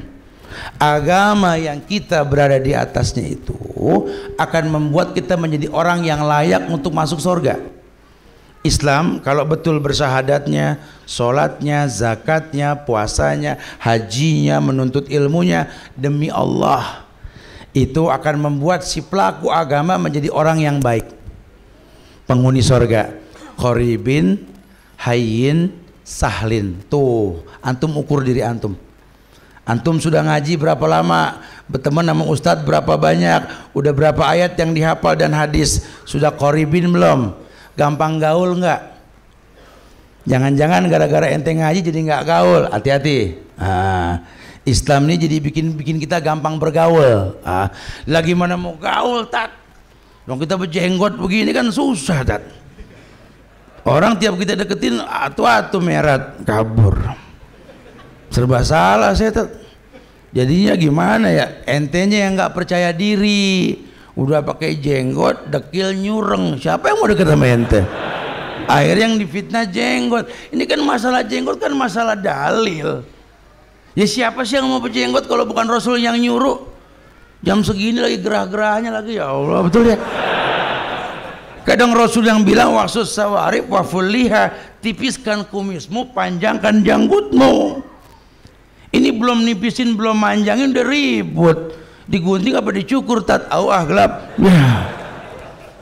Ribut belum paham, nikmatin dulu sunnah baru asik. Pas pakai kerudung panjang gak mau kenal, ya jadi bahan ledekan. No dia no. Kadang kalau dipanggil kagak nengok, lagi sakit, lagi meriang, kerudungnya panjang digituin kan. Coba kalau tetap jadi orang yang asik dalam bergaul, iya. Terus kita berilmu, orang nanya kenapa, jawab qala Allah wa qala Rasul, baru tepat. Ini banyak orang yang nggak menguasai sebuah hukum, mempraktikkan hukum secara taklidil a'ma. Ini awal sebuah kehancuran. Kalau iman lagi stabil, ya walaupun nggak tahu dalil, dihujat, dicaci, qalu salaman, ibadur rahman. Tapi kan kalau iman lagi turun, lupa dalil, dikasak kusukin. Oh pindah deh, ini komplek betul-betul lah tuh. Emosi. Tapi kalau kita beragama dengan dalil, insya Allah kita bisa menjadi bagian sebuah kebaikan. Kalau tidak, urus saja dirimu sendiri. Ya, wa iyyadubillah wa na'udzubillah. Subhanallah. Nah, Ustaz. Masya Allah. Jazakallahu khair. Ini Ustaz menarik Ustaz. Tadi ketika perkataan kita menasihati orang teman Ustaz. Yeah. Dan perkataan urus saja dirimu sendiri ini menarik sekali Ustaz. Ketika Ustaz mengatakan jangan-jangan salah dalam berdakwah kita. Jangan-jangan kitanya yang terlalu ngegas ya Ustaz ya. Yeah. Berarti ini kembali lagi ke akhlak. Benar Ustaz? Sawa. Masya Allah. Ini kan ujungnya dakwah kan akhlak. Itu kan yang Rasul katakan, bu'istu li utammima makarimal akhlak. Itu muqaddimah dakwah Rasul tuh. Secara menyeluruh. Aku diutus menyempurnakan akhlak. Karena saat itu orang arif sudah banyak. Abu Thalib kurang arif apa betul? Orang yang kenal Allah udah banyak. Orang kafir yang namanya Abdullah cuma zaman dulu doang, betul? Sekarang mana mau orang kafir namain Abdullah? Ya, Masya Allah, bapaknya Rasul kan Abdullah. Abu Bakar sebelum masuk Islam siapa namanya? Abdullah. Artinya mereka sudah kenal hukum, cuma mereka tidak punya akhlak gitu loh. Nah ini yang Nabi katakan, bu'istu li utammima makarimal akhlak. Kenapa Rasul itu mengatakan kepada keluarga Alu Yasir, sabran ya Alu Yasir, fa inna lakumul jannah. Sampai turun ayat, illa man ukriha wa qalbuhu mutmainun bil iman. Bukan Rasul nggak bisa nolong si Yasir yang sedang dihukum sama Abu Lahab, Abu Jahal, dipendam lehernya di tengah gurun Sahara yang panas, dikasih minyak di bagian rambutnya. Masya Allah. Bukan Nabi nggak bisa nolong, bisa. Cuma ini akhlak. Akhlak Rasulullah. Kenapa? Karena yang dia lakukan efeknya sampai akhir zaman. Beliau nggak mengajarkan demo saat itu, walaupun beliau bisa, bukan tidak. Karena lagi belajar akhlak dan banyak lagi nanti lainnya. Nah, yang namanya akhlak ini kan timbul karena ilmu. Ya. Jadi kalau kita nggak berilmu, kita nggak punya akhlak. Tapi ada yang berilmu nggak berakhlak, Ustaz. Ilmu yang dimaksud ketika betul-betul dia mendapatkan langsung dari sumbernya. Ini yang dibilang sanad. Makanya saya paling gampang kalau nebak orang. Ini orang berilmu nih gini-gini, tapi tingkahnya begini. Ini mah udah bohong dah. Itu cuma iklan doang. Kalau dibilang dia murid ini, bohong, udah bohong dah. Jangan-jangan cuma duduk doang, kagak kenal langsung gitu ya. Ini banyak di masyarakat seperti itu. Kenapa? Karena kita lihat buktinya. Agama ini akhlak, pada akhirnya bukti. Kalau memang agama nggak membuktikan kita benar, jangan gampang mengambil agama dari situ. Kadang-kadang lembutnya kita kalah sama orang sufi. Kita nggak membenarkan sufi, kita nggak membenarkan dia. Cuma kok dia bisa lembut, kenapa kita tidak? Ini ada yang salah sudah kalau begitu. Wallahu a'lam. Dan senangnya teman ikhwan-ikhwan ini untuk berdebat di dalam sosmed, Ustaz. Oh, masya Allah. Ya salah satunya itu banyak. Kalau sekarang kan ada sosial media nih, kita kepancing aja. Emang teknik orang kafir tuh begitu. Apa saya bingung juga, dapat kiriman kemarin itu ya dari Litbang Menteri Agama itu geleng pala saya. Sampai diputuskan bahwa nggak ditemukan kesalahan Syiah, bahwa dia banyakkan dihujat ketimbang menghujat. Coba, memang kenyataannya begitu, betul. Sosial media kita yang menghujat aja. Nah kalau menghujat memang ada sebab lain, namanya jidal. Jidal pun diajarkan, wajadilhum billati hiya ahsan. Yuk debat jidal, tapi yang ahsan, bukan hasan, ahsan. Anda punya teknik yang baik, pakai yang terbaik. Itu yang namanya jidal. Tapi kan tidak seperti itu. Anda menjadi orang yang jidal menurut Anda, wa iyyadubillah wa na'udzubillah. Sekarang gini dulu, saya sudah bahas tadi sepintas. Coba kalau Abu Bakar saja merasakan efek agama baru menyampaikan agama, kenapa kita agama belum ngefek udah pengen nyampein? Ya. Lihat efek Siddiq, sifat Abu Bakar zaman beliau jadi khalifah. Lihat lembutnya Abu Bakar yang membuat lulunya hati Umar yang nggak nerima wafatnya Rasul. Ketika orang menganggap bahwa Umar itu sangat kejam, sangat betul-betul sadis, siapa sih yang nggak tahu sejarah tentang Umar yang membawa sekarung gandum, memasakkan gandum pada seorang janda dan anak-anaknya yang menyalahkan dia tanpa tahu siapa dia. Coba lihat sejarah para sahabat, lihat akhlak mereka. Allah muliakan mereka. Begitu pula sama teman-teman yang gampang menyalahkan Saudi dan lain sebagainya. Ya Allah, kita nggak percaya kalau Allah memuliakan mereka. Kenapa kita nggak belajar mencari kemuliaan yang ada? Coba belajar supaya kita tahu iya ya, Allah nggak pernah salah dalam menetapkan sebuah takdir. Wallahu a'lam bishawab. Nah.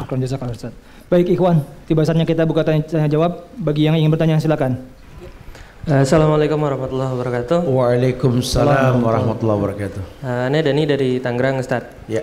Ane ingin bertanya terkait, kalau ini kan kita membahas uruslah dirimu sendiri kurang lebih gitu.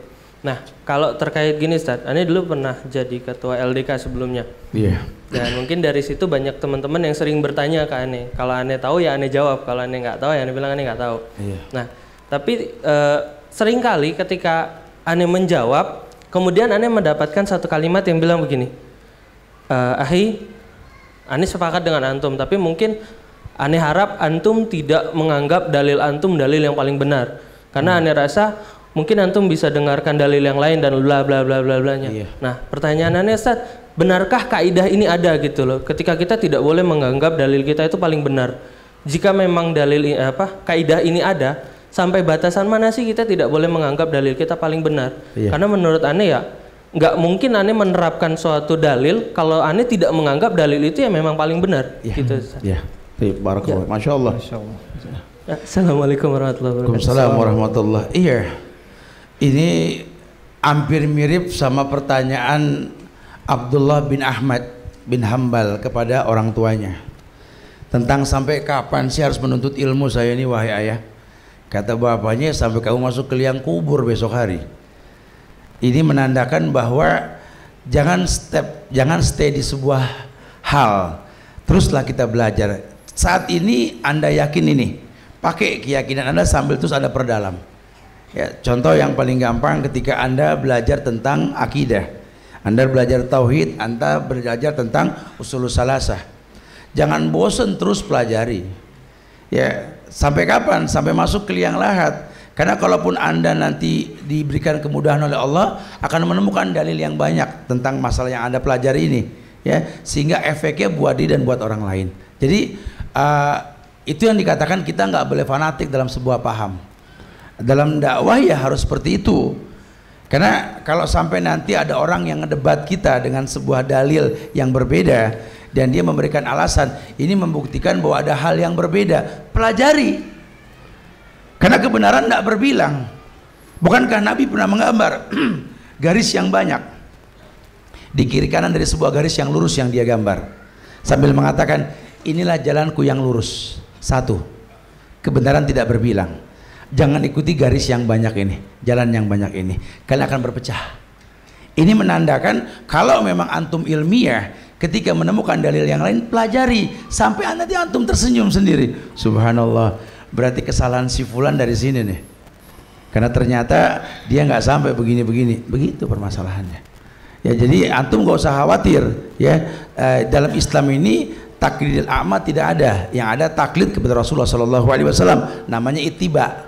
Selama memang antum menemukan dalil itu ya samina wa atona, kecuali nanti memang ada dalil yang menguatkan tentang kesalahan pemahaman kita. Contoh, kan dalam setiap 100 tahun itu ada al-mujaddid, orang yang diutus oleh Allah untuk mentazkiyah agama. Kita meyakini bahwa beberapa ulama seperti Syekh Albani, Syekh bin Baz dan sebagainya, betapa ilmiahnya beliau ketika beliau mengupas buku-buku ulama yang dikultuskan, ternyata punya hadis yang doif, dan kita pelajari alasannya kuat. Ya harus kita berlapang diri dong. Ya itu kan pendapat Albani.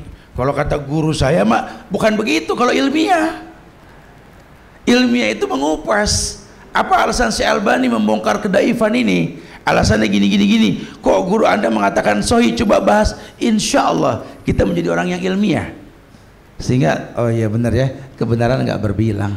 Wallahu a'lam bishawab. Barakallahu fiik. Nah, sebelumnya itu permasalahan bukan permasalahan fikih ikhtilaf kan ya?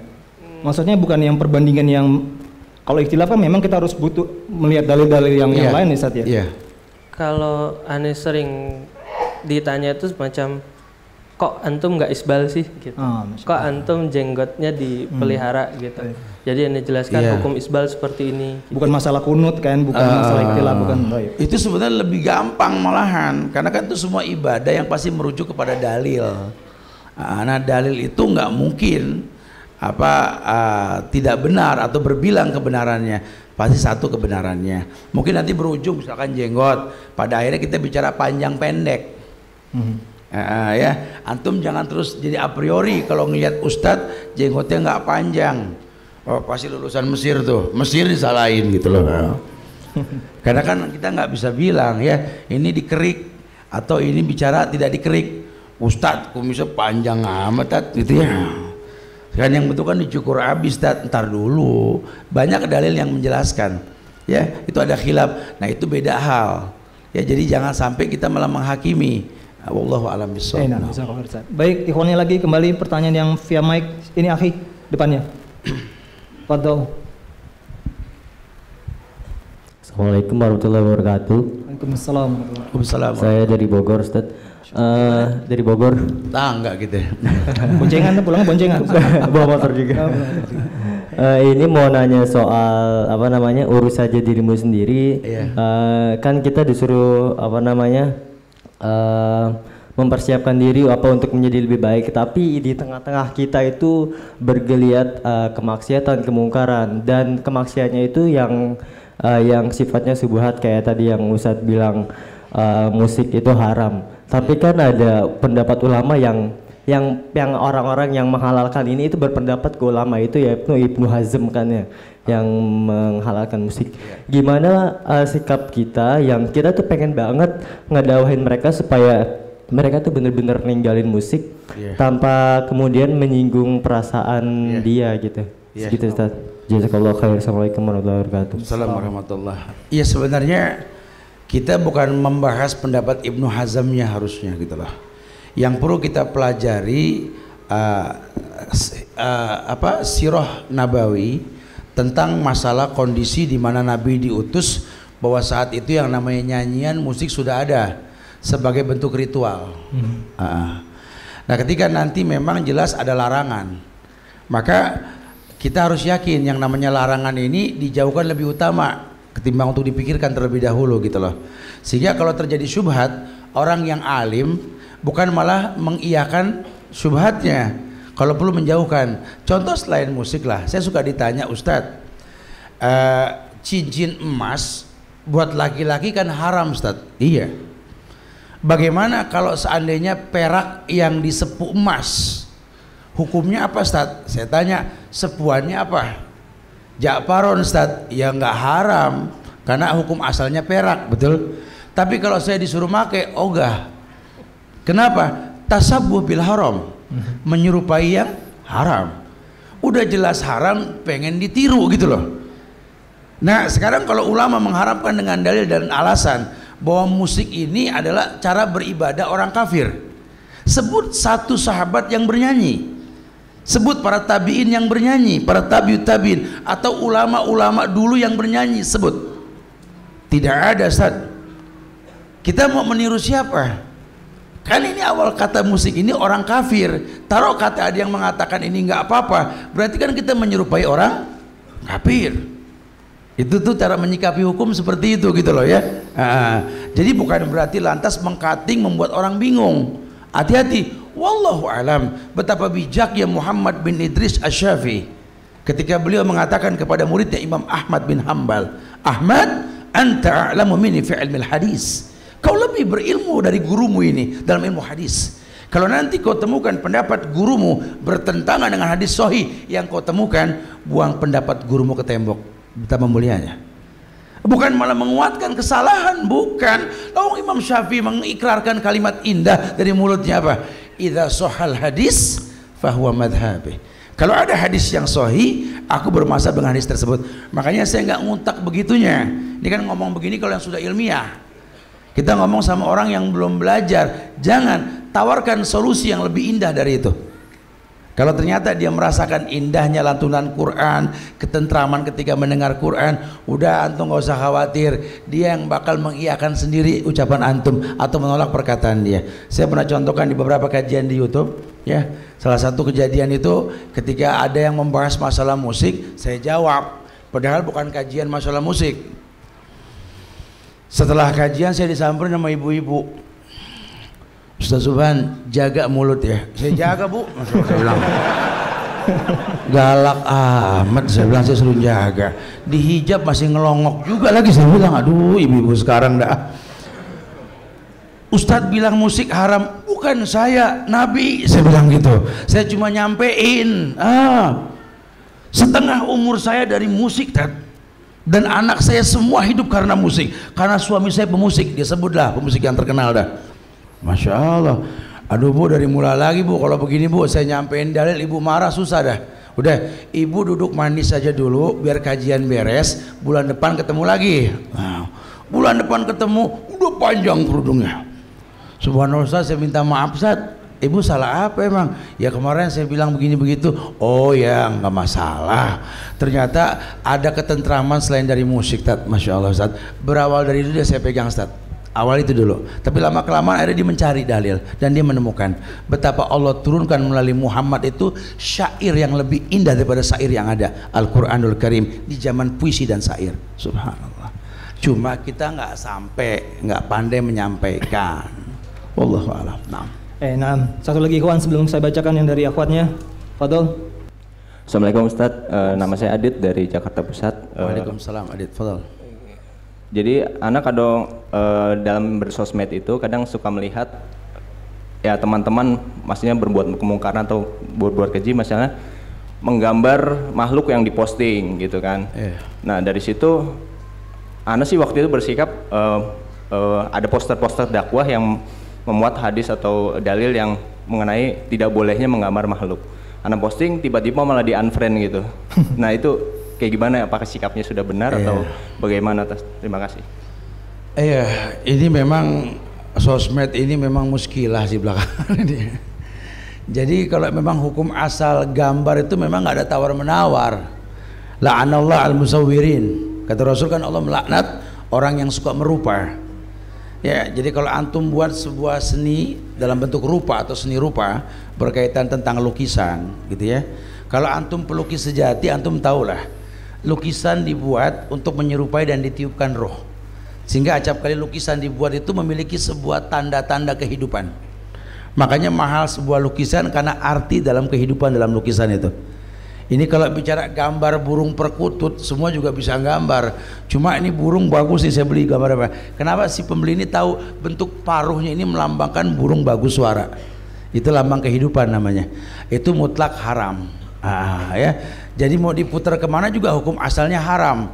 Jadi kalau dimodifikasi nanti dalam rangka menghalalkan yang diharamkan, ya haram. Islam kalau sudah haramkan sesuatu, semua caranya haram. Mau diputar kemana pun haram.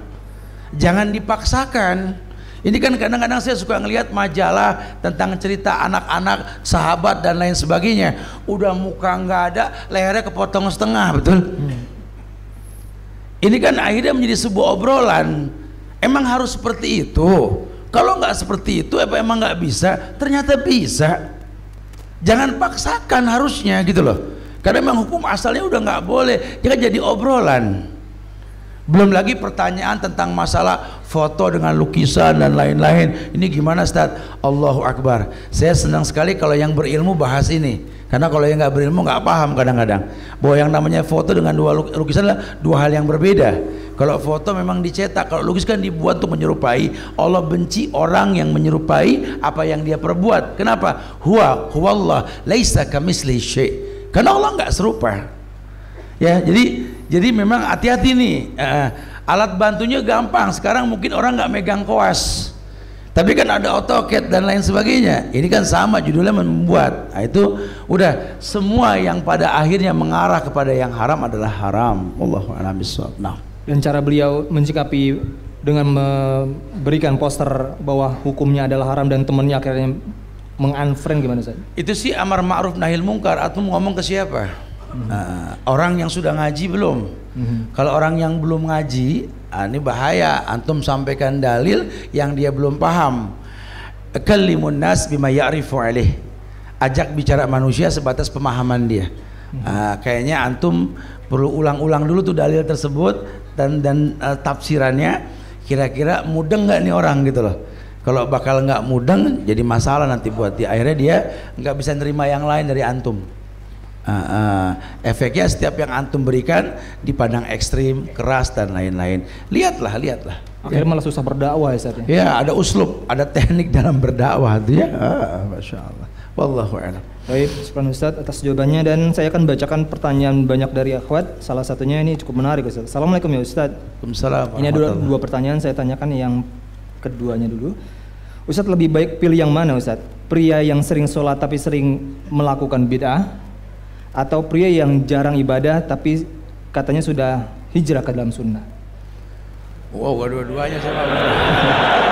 Yang jelas saja banyak. Ada di sini banyak Ustaz. Mungkin ini kode Ustaz. Suka neko-neko nih orang. Ini di depan sini di balik hijabmu. Oh, masya Allah. Yang banyak orang paling lebar juga banyak. Yang menunggu sinyal, betul ya? Yang nggak jelas. Jadi mendingan pilihnya yang dua-duanya bahaya sebenarnya itu ya. Yang bagus ibadahnya dan melakukan sunnah, yang harusnya ini orang rajin ibadah berbuat bidah, talbis namanya, nggak bakal dapat mendatangkan ketentraman. Yang atuh nggak jelas, ya katanya, bahasanya kan syubhat menjauhkannya mulia kata ulama, walaupun halal hukumnya, karena anda nikah sama orang yang nggak tahu level keagamaannya boleh asal dia Islam, tapi syubhat.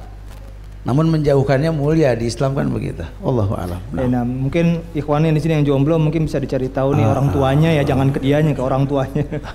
Saya akan bacakan kembali. Assalamualaikum ya Ustaz. Saya punya teman yang homo. Yang ini jangan dihubungin homonya. Homo soloensis, beda lagi. Saya punya teman yang homo. Bagaimana cara saya menyadarkan dia untuk kembali ke fitrah yang sebagai seorang laki-laki? Setiap saya ajak sholat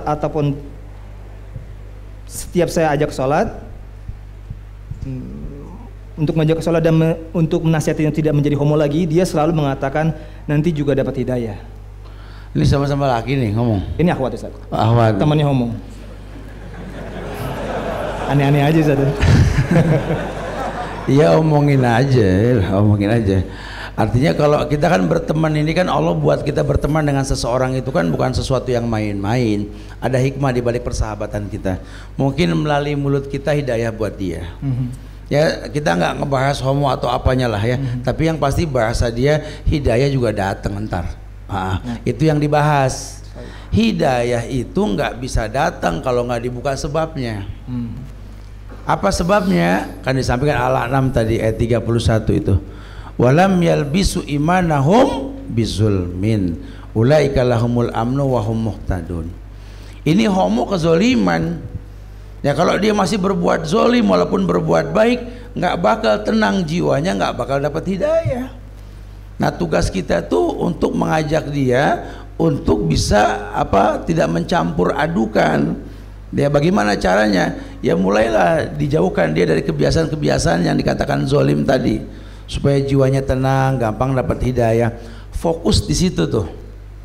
Ya. Tapi kalau kita nggak bisa, akhirnya terkecoh kitanya. Allahu a'lam bishawab. Sampein aja. Bicara hidayah urusan Allah nanti. Ya, karena bukan job kita untuk mendatangkan hidayah.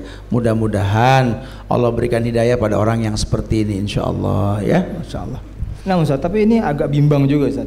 Teman dia kan perempuan Ustaz, temannya laki-laki bukan mahram bang. Iya. Adapun nanti misalkan disuguhkan ke temannya yang laki-laki, nanti malah demen Ustaz. Itu sebahasa apa Ustaz? Iya, konsekuensinya memang begitu sih. Ya kan? Ya sebenarnya sih kalau sampai orang berbuat maksiat pengen tobat, kita terima tobatnya dia jadi orang baik, ya boleh-boleh aja ya. Mungkin orang homo itu keren-keren tampangnya ya, posturnya bagus. Ini kan harapan semua perempuan, betul ya? Ternyata kadang-kadang yang keker yang bagus malah pacarnya serem kan begitu ya.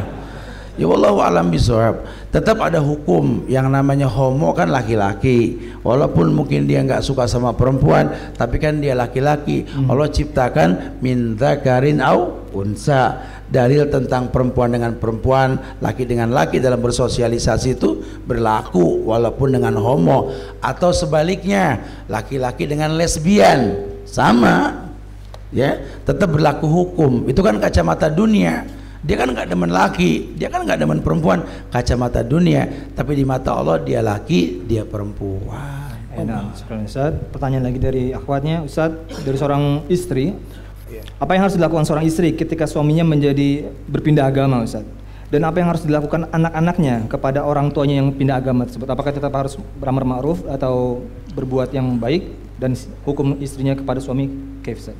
Iya, itu kalau buku nikah Indonesia kan saya nggak membenarkan sigo ta'lik ya, tapi ada tulisan tentang aturan main bahwa masih berjalan rumah tangga ini kalau 1, 2, 3. Salah satunya terjadi perceraian kalau berbeda agama. Ya memang kalau sampai laki pindah agama ya otomatis cerai. Otomatis cerai. Kalau dia nggak mau kembali ya memang sudah berlaku hukum cerai. Makanya kalau perempuan ngelihat lelakinya pindah agama, buru-buru ke panitra atau ke kantor agama untuk mengajukan cerai, namanya khulu. Karena nggak boleh perempuan mukminah, perempuan muslimah dengan laki-laki kafir mutlak seperti itu. Anaknya bagaimana, Ustaz? Ya dalam Islam perlu diselamatkan, perlu diselamatkan. Makanya ini penting nih, nggak laki nggak perempuan sebelum menikah perlu lihat ini perempuan bakal dipimpin sama laki-laki menuju surga. Kalau dia nggak tahu surganya Allah, dia nggak kenal Allah, jangan gampang jatuh cinta.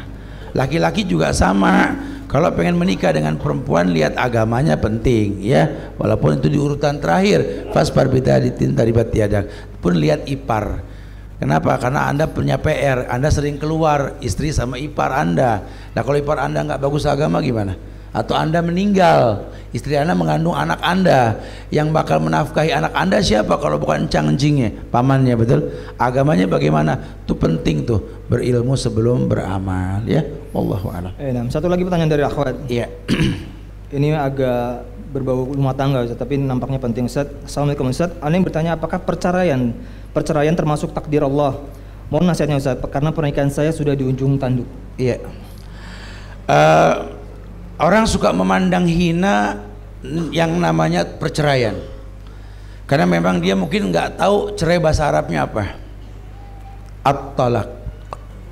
Dalam Quran itu ada surat cerai panjang betul tuh ayat surat At-talaq, betul. Kalau dibilang cerai itu hina, alasannya apa? Kalau cerai itu hina, kenapa Rasul perintahkan anak angkat untuk menceraikan istrinya? Dan Nabi menikahi mantan istri anak angkat si Zainab itu, betul? Si Zaid anak angkat Rasul itu. Kalau Anda bilang cerai itu hina, Nabi nggak mungkin melakukan sesuatu yang hina kan? Maka di Al-Ahzab ayat 35-36 tadi kan begitu. Perintahnya apa? Tidak ada yang lain kecuali samina wa ata'na kalau itu syariat. Jadi begini, kalau di ujung tanduk itu istilah. Ini dalam keadaan bahaya genting nih, Ustaz. Ya namanya telur di ujung tanduk nggak bakal bisa terselamatkan, udah di ujung tanduk. Kali kalau ditatakan tergantung letak meja, betul ya? Ini kan ujung tanduk, Ustaz. Berarti anti yang tahu. Kenapa istilah di ujung tanduk tersebut? Agama saya rusak, Tat, kalau nikah sama dia, Tat. Nih saya pas nikah sama dia nggak boleh pakai kerudung misalkan. Dia nggak mau sholat, Tat. Anak dilarang pakai kerudung atau apa. Ini sih udah bukan di ujung tanduk lagi ya. Perlu ambil sikap. Nggak usah takut, insya Allah kalau kita keluar dari sesuatu yang buruk, Allah akan berikan sesuatu yang baik buat kita, insya Allah. Paling tidak berani hijrah. Dan cerai itu solusi. Lelaki begitu kan ke perempuan, udah dinasihatin, udah berapa kali? 3 kali, Ustaz. Ya udah pisah ranjang dah. Udah Ustaz. Terus masih belum berubah juga. Gimana, Ustaz? Ya silakan ambil sikap, talak dia, ceraikan dia. Makanya cerai itu kan untuk pelajaran, ada masa iddah.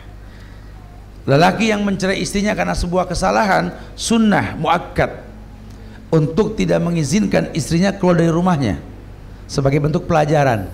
Nah, ini kan sekarang kebalik, banyak perempuan yang cerai laki, betul? Habis itu kabur, ya jadi.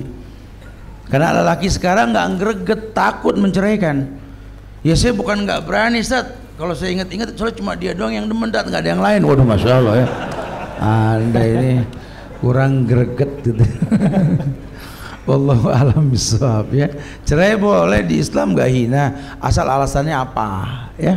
Kalau tanpa alasan, nah ini nggak boleh. Bahkan diharamkan surga dicium oleh perempuan aromanya kalau dia meminta cerai tanpa alasan yang kuat ya. Allahu a'lam bishawab. Nah, balik lagi ke Ikhwan yang ingin bertanya. Tadi mic-nya silakan ke sebelah sana. Assalamualaikum warahmatullahi wabarakatuh. Assalamualaikum warahmatullahi wabarakatuh. Waalaikumsalam warahmatullahi. Saya mau bertanya mengenai pekerjaan saya, Ustadz. Iya. Alhamdulillah saya saat ini bekerja di perusahaan telekomunikasi, jasa telekomunikasi, yang customernya itu ada yang corporate dan retail, jadi yang direct customer. Nah, yang corporate ini sebagaimana kita tahu, corporate yang kita layani itu berbagai macam jenisnya, termasuk juga bank. Iya. Yang kita tahu bahwa di situ ada riba. Iya. Terkait dengan yang retail pun kita juga tahu penggunaan jasa telekomunikasi saat ini digunakan untuk penipuan segala macam. Iya. Tapi itu juga menghasilkan revenue bagi perusahaan kami dan menjadi nafkah bagi saya. Iya. Kira-kira apa langkah berikutnya bagi saya? Terima kasih, Ustaz. Assalamualaikum warahmatullahi wabarakatuh. Assalamualaikum warahmatullahi. Iya. Ragamnya pintu-pintu maisah yang diciptakan oleh segelintir manusia untuk menjadi sebuah kreativitas dalam hidup, itu baik. Karena yuk berpikir mencipta bukan mencari. Lebih baik kecil kepala teri ketimbang gede ekor kakap, itu harga diri. Nah, tapi kadang-kadang yang kita buat ini berbunturan, Ustaz. Mungkin ada sebuah perusahaan yang memang memesan apa yang saya buat. Tapi ternyata di perusahaan tersebut apa yang saya buat ini menjadi alat bantu buat sebuah produk yang haram. Masuk ayat yang mengatakan wala ta'awanu 'alal ismi wal udwan. Jangan tolong menolong dalam hal yang haram. Atau mungkin sifatnya perorangan pun sama. Tapi kalau saya buat sesuatu dengan tujuan tidak untuk menolong yang haram, tapi ternyata dipakai oleh orang untuk yang haram, gimana Ustaz? Antum terbebas hukum. Innamal a'malu binniyat. Anda seorang desainer membuat sebuah pakaian yang Anda buat, mudah-mudahan kalau si istri pakai, lakinya nggak demen keluar rumah dah, gitu ya. Ini baju serba pendek, layak dipakai, niatnya bikin buat dipakai di rumah. Ternyata pas dijual, dibeli sama orang, dipakai buat tamasya. Anda nggak kena dosa, lawang baju indoor dipakai outdoor, kan gitu. Ya, jadi antum jangan salah paham nih. Setelah saya ngaji, saya bakarin apa baju-baju yang saya jual yang pendek-pendek. Ini orang nggak paham ilmunya. Ya niatkan Anda menjual baju ini memang untuk dipakai dalam rumah. Karena dalam rumah silakan, mau model apapun silakan. Kalau nggak pakai aja nggak apa-apa, lagi pakai kan begitu ya. Tapi jangan pakai di luar gitu loh. Bicara nanti dia pakai di luar, urusan dia ada sama Allah. Produk juga sama. Antum buat sesuatu sama. Ya antum membuat sebuah apa sih tadi bilangnya? Saya sih di jasa telekomunikasi koneksi antar perusahaan sih, Ustadz. Jadi ya alat bantu lah ya, alat bantu. Ya sama, makanya antum lihat perusahaannya apa, terus kecenderungan dipakainya untuk apa. Saya nggak mengekspos apa yang kita buat, cuma ini kisah nyatanya begitu. Saya sengaja bikin kegiatan obrolan santai, ngeronda bareng Bang Subhan, tuh ada ya yang antum lihat ya. Bahkan yang mau dibikin lagi sebentar lagi, bengkel Bang Subhan sudah dibuat tempatnya nanti nih. Obrolan santai dari bengkel, dari pos ronda gini ya. Ada TV-TV nasional yang mau beli. Nah, tapi konsekuensinya TV tersebut akan meng-up sebuah bank konvensional. Oh saya bilang nggak berani ya. Kalau memang ada perjanjian dilala yang kita buat ini untuk produk yang tidak seperti itu, monggo. Bahkan kita di sini senang kalau seandainya sampai dakwah kepada masyarakat. Perlu teliti gitu. Nah, kadang-kadang perusahaan itu kan didominasi oleh sebuah produk. Nah, tapi kalau produk yang haram ini mendominasi, berarti jangan. Sebenarnya kalau dari produk di perusahaan kami sih tidak semuanya haram ya. Jadi mungkin ada beberapa produk yang masih subhat kayak imani segala macam itu. Iya. Tapi kalau yang di sayanya sendiri sebagai pegawai kan tidak punya keputusan untuk menolak pekerjaan tersebut gitu. Karena itu keputusan antar perusahaan, bisnis to bisnis. Kalau Anda sih di sini posisi atau masuk pada sebuah sistem, ya, sistem yang Anda harusnya mengelak, tapi saat ini nggak bisa mengelak, Ustaz. Antum bicara darurat berarti. Ad-darurat tubihul mahdurat. Darurat menghalalkan segala cara, walaupun antum mandiri lebih baik sebenarnya. Ya kenapa? Karena biar bagaimana ma'aksaru kasiruhu fakuliluhu haram. Sedikitnya apa yang banyak yang membuat mabuk, sedikitnya haram. Walaupun sedikit produk haramnya tetap haram semuanya. Wallahu alam. Untuk lebih detailnya mungkin bisa ditanyakan ke Dr. Erwandi. Itu lebih ahli. Antum bisa lihat itu karena ini masalah fikih yang cukup mendalam muamalah. Kontemporer, antum bisa lihat. Jadi antum perjelas saja. Ya, wallahu alam. Nanti insya Allah Ta'ala sekalian informasi juga. Pekan depan hari Ahad kita bersama Dr. Erwandi Tarmizi. Di pekan keempat seperti biasa Strangers akan bersama Ustaz Dr. Erwandi. Alhamdulillah. Baik, kembali ke silakan. Mister nih. Fadal, silakan. Mister ingin, you want asking something, Mister? Oke. Masya Allah. Saya mau nanya juga. Iya, antum dulu. Setelah itu beliau. Dia angkat tangan, Fadal. Assalamualaikum warahmatullahi wabarakatuh, Ustaz. Waalaikumsalam. Ana Abdul Karim. Saya mau tanya Ustaz. Iya. Ini alhamdulillah kan Ana udah mulai sering ikut kajian seperti ini, Ustadz. Bahkan lihat di YouTube juga gitu kan. Cuman ketika Ana masuk ke kantor gitu, banyak banget yang bilang, "Oh, antum ISIS nih, Wahabi ya antum sekarang." Gitu, Ustadz. Jadi pas banget nih temanya, Ana pengen nanyain gimana sih cara menyikapi Ana itu sama teman-teman Ana gitu, Ustadz. Wassalamualaikum warahmatullahi wabarakatuh. Assalamualaikum. Mic-nya tolong ke depan. Iya. Kalau kita berbuat baik dengan dalil yang nyata dan jelas, di Indonesia ini memang kalimat Wahabi itu nggak mengherankan ya, tapi kalau kalimat ISIS ini baru-baru ini aja ini ya, itu bahaya sekali. Dari zaman dulu yang namanya Buya Hamka juga dibilang Wahabi, Ahmad Dahlan juga dibilang Wahabi, ya banyak, Haji Agus Salim dibilang Wahabi. Banyak orang-orang soleh yang menyampaikan dakwah bertentangan dengan adat dibilang Wahabi. Ya kalau gara-gara sholat 5 waktu berjamaah di masjid dan mendakwahkannya dibilang Wahabi. Kalau kajian rutin dibilang Wahabi. Kalau pakai jenggot dibilang Wahabi. Kalau kumis ditipisin dibilang Wahabi. Kalau celana nggak isbal dibilang Wahabi. Aneh Wahabi, gitu loh. Karena semuanya benar. Tapi tetap saya berkata saya bukan Wahabi. Karena Islam bukan Wahabi. Ini kan fitnah yang memang disebar sama orang-orang Inggris untuk memfitnah orang-orang yang mendalami sunnah. Di Indonesia ada qalu salaman. Jangan banyak dikomentari, lihat siapa yang ngomong. Kalau yang ngomong memang teman-teman belum belajar, itu konsekuensi antum bersunnah. Tapi kalau seandainya yang diajak ngomong ini orang yang sudah belajar, duduk manis buka kitab. Apa yang dibilang Wahabi jenggot, buka kitabnya. Apa yang dibilang isbal Wahabi, buka kitabnya. Sampai dia melongo. Iya.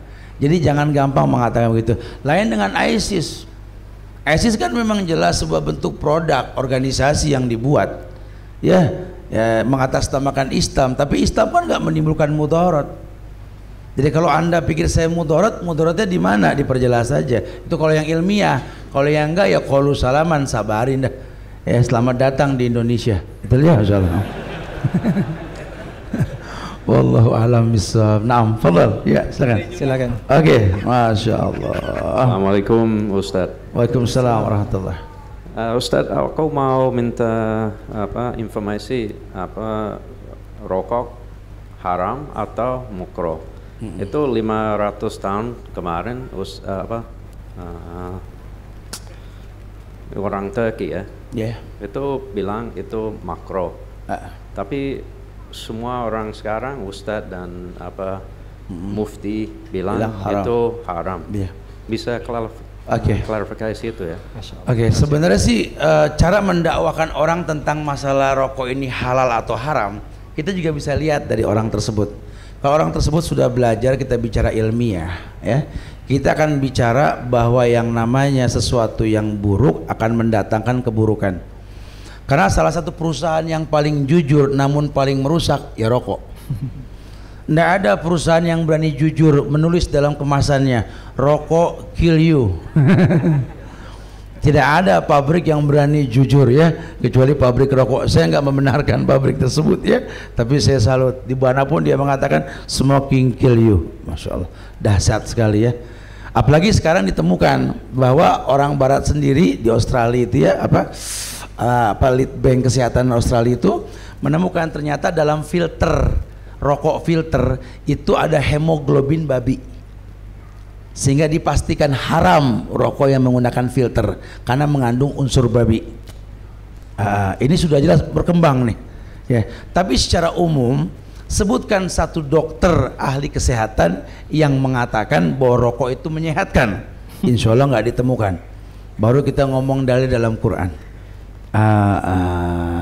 Ya, Quran mengatakan dengan tegas bahwa jangan masukkan dirimu pada sesuatu yang berbahaya, dan rokok jelas berbahaya dan lain sebagainya ya.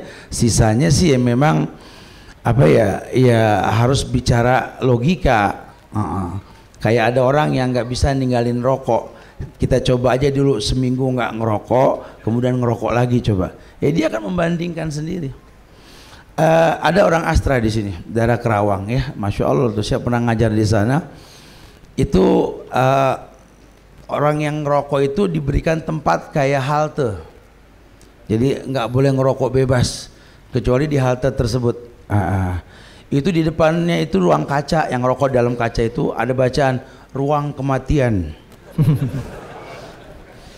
Ini mau udah benar-benar nggak punya hati kalau yang masuk situ terus udah tahu ruang kematian, nggak apa-apa dah, yang penting enak, mati dah.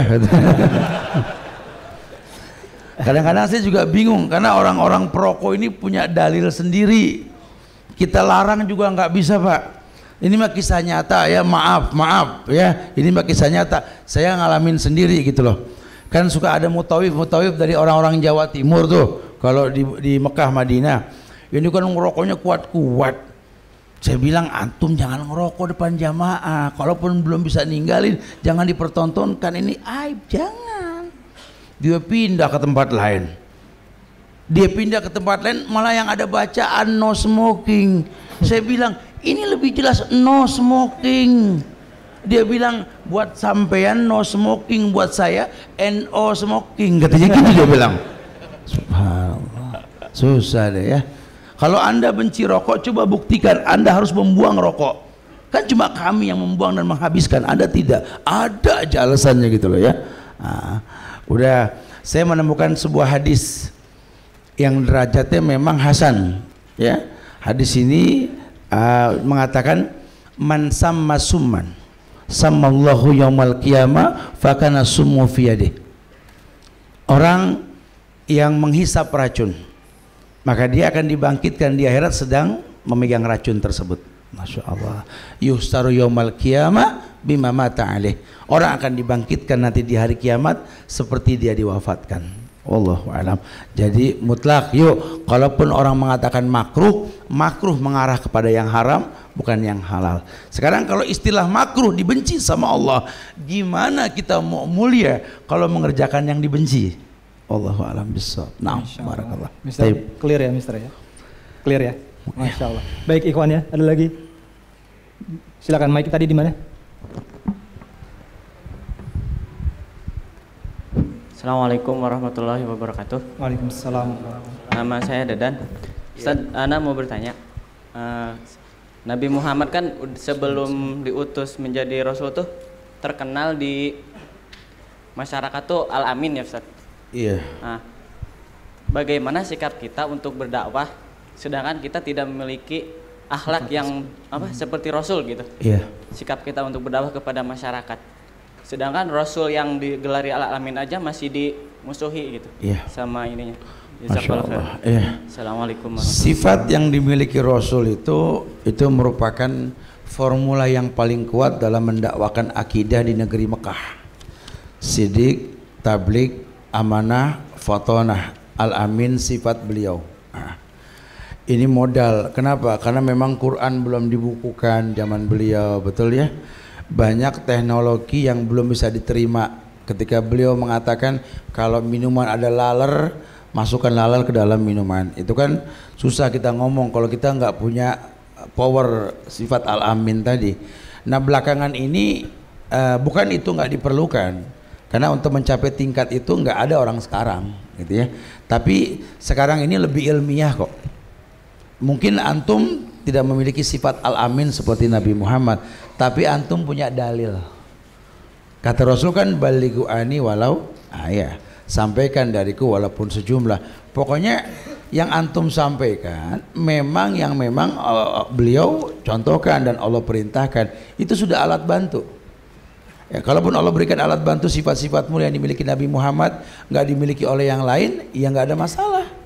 Ya Abu Bakar juga nggak punya al-amin, Umar juga nggak punya sifat al-amin, dan sahabat-sahabat lainnya juga sama. Tapi yang mereka sampaikan betul-betul yang dibawa oleh al-amin Muhammad bin Abdullah sallallahu alaihi wasallam. Barakallahu fiik. Naam. Baik, syukran Ustaz. Dan saya kembalikan bacakan dari akhwatnya sebelum kita akhiri dan memberikan ikhtitam dari Ustaz. Assalamualaikum ya Ustaz. Afwan ingin bertanya, apakah istri yang suka mengomel karena suaminya terlalu sibuk main sama teman-temannya sampai lupa waktu, termasuk istri yang tidak solehah? Apakah istri tersebut berdosa karena suka ngomel, Ustaz? Hunna libasun lakum wa antum libasun lahun.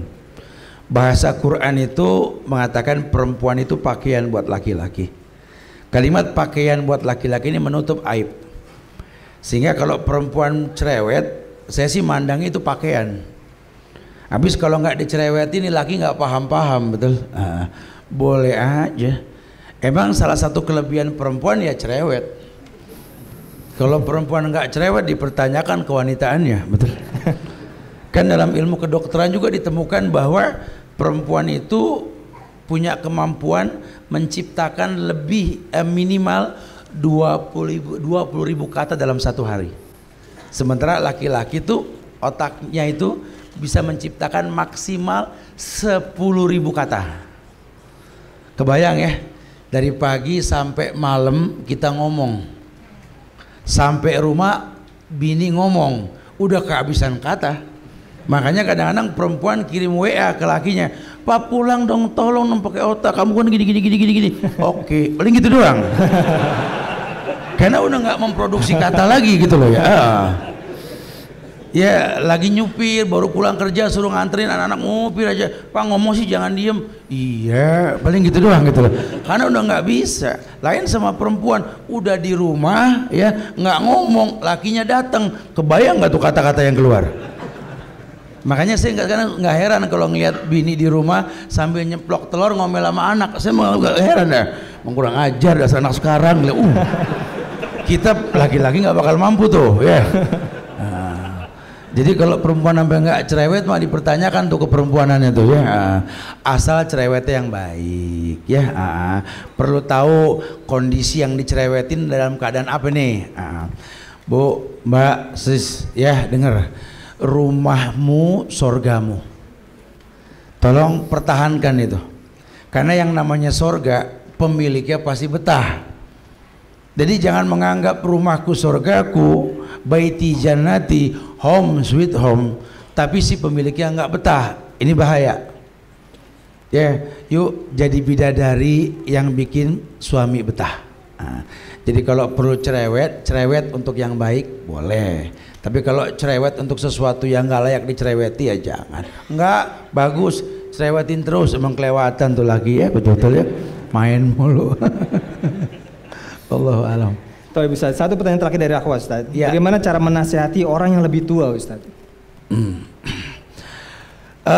Dalam uslubud dakwah kita perlu pahami bahwa Islam itu nggak membedakan orang dari umur, tapi dari ilmu. Makanya bahasa Rasul, kallimun nas bima ya'rifu ilih. Ajak bicara manusia sebatas pemahaman dia. Mungkin dia lebih tua tapi ilmunya kurang. Memang ada adab etika ya, perlu kita bahas bahwa manusia ini tetap menganggap senioritas itu penting. Cuma di Islam ditawarkan sebuah cara dalam dakwah itu yang beliau katakan di hadapan para sahabat. Ini yang sangat mengharukan saya dalam berdakwah, ini yang saya pegang hadisnya. ketika Rasul mengatakan, bersabda beliau, "Lau kuntum muttakhidan min ahlil ardi khalilan latakhadtu Abu Bakrin khalilan walakin sahibukum hadza khalilullah." Ini yang saya pakai sampai sekarang. Apa kata Rasul? Hei umat, itu orang tua, anak muda semua kumpul. Ada yang lebih tua dari Rasul. Beliau mengatakan, kalau boleh aku memilih kekasih di antara kalian, kupilih Abu Bakar sebagai kekasih, kata Rasul. Ya, tetapi sayang sahabat kalian ini, kata Rasul. Beliau pakai bahasa sahabat, sahibukum hadza. Walaupun beliau bisa mengatakan walakin rasulukum hadza, walakin nabiyukum hadza. Beliau copot gelar Rasul dan nabinya, mengatakan sahibukum hadza, tetapi sahabat kalian ini. Makanya jarang dibahas tuh sama guru-guru sekarang. Di mana Rasul datang mengajar di majelis, orang belajar bingung mana Rasul mana sahabat. Hijrah ke Madinah sama Abu Bakar, betul? Orang dengar cuma Abu Bakar yang nemenin Rasul. Sampai di Madinah orang bingung mana Rasul mana Abu Bakar. Abu Bakar ambil inisiatif apa? Dia pentangkan sorbannya. Apa yang mesti kita ambil hikmahnya? Betapa sederhananya penampilan Rasul. Enggak perlu mentereng. No Ustadz, no. Yang apa sorbannya kayak serbet dipindah gitu loh. No, yang kopiannya begini nggak perlu ya. Kalau perlu kita sama, udah nggak ada beda. Itu pegang dalam dakwah seperti itu. Nah makanya ke orang tua juga jadilah sahabat. Sahabat yang tahu akan keinginan seorang sahabat. Biasanya seorang sahabat itu menyiapkan 11 maaf untuk kesalahan 10 sahabatnya. Biasanya seorang sahabat itu menyiapkan 101 maaf untuk kesalahan dari 100 salah yang sahabatnya lakukan. Kita nggak bermusuhan, cuma kita nggak bersahabat, itu aja masalahnya. Wallahu a'lam bishawab. Nah, Masya Allah, ini sangat bermanfaat sekali pertanyaan terakhir tadi, dan silakan ikhtitam. Mudah-mudahan apa yang disampaikan ini bisa kita simpulkan ya. Ternyata agama tuh asik ya, agama tuh enak buat ngobrol, agama nggak membuat kita ngantuk. Jadi yuk beragama dengan cara yang betul. Tujuannya apa? Supaya kita nggak menjadi hakim buat agama orang lain. Hakikat cinta yang Islam ajarkan ini, yuk timbulkan cinta kalau melihat sebuah kekurangan yang ada. Artinya Anda bermanfaat buat orang tersebut. Dia punya kekurangan, jangan dibenci. Kata Rasul, khairun nas anfa'uhum linnas. Sebaik-baik manusia itu yang paling bermanfaat buat manusia lainnya. Husnuzon dikedepankan. Anda bukan polisi yang harus mengedepankan suuzon. Kalau polisi husnuzon rusak. Pak polisi, tadi ada maling masuk ke supermarket, orang baik, diam aja gitu ya, habis.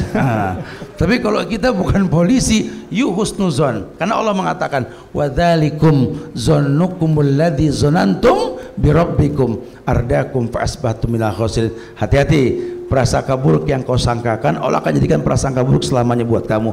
Pagi kau rasakan buruk, sore kau rasakan buruk. Mulai belajar husnuzon, apalagi itu sama guru-guru kita, apalagi sama teman-teman kita, apalagi sesama orang Islam. Yuk berhusnuzon, sehingga akan timbul cinta. Karena cinta yang sejati dalam Islam ini ketika kita bisa mencintai orang lain karena kekurangannya, bukan karena kelebihannya. Wallahu a'lam bishawab. Masya Allah, jazakallahu khairan Ustaz. Dan insya Allah ini berfaedah sekali bagi kita semua, dan informasi pada ikhwan semua. Insya Allah ta'ala pekan depan, pekan ketiga, kita akan bertemu dengan Ustaz Dr. Erwandi Tarmizi.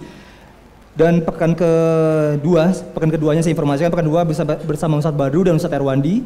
Pekan ketiganya Ustaz Zuban. Biasanya di siangnya adalah bersama Ustaz Mizan Qudsiyah. Qadarullah beliau sedang daurah masyayikh di Batu Malang. Dan pekan keempatnya bersama Dr. Erwandi Tarmizi hafizahullah taala. Untuk waktu dan lokasinya antum silakan update di Instagram kami ataupun di Facebook page kita The Strangers Al Ghuraba, atau website kami thestrangersalghuraba.com. Jazakumullah khairan barakallahu fikum. Wassalamualaikum warahmatullahi wabarakatuh.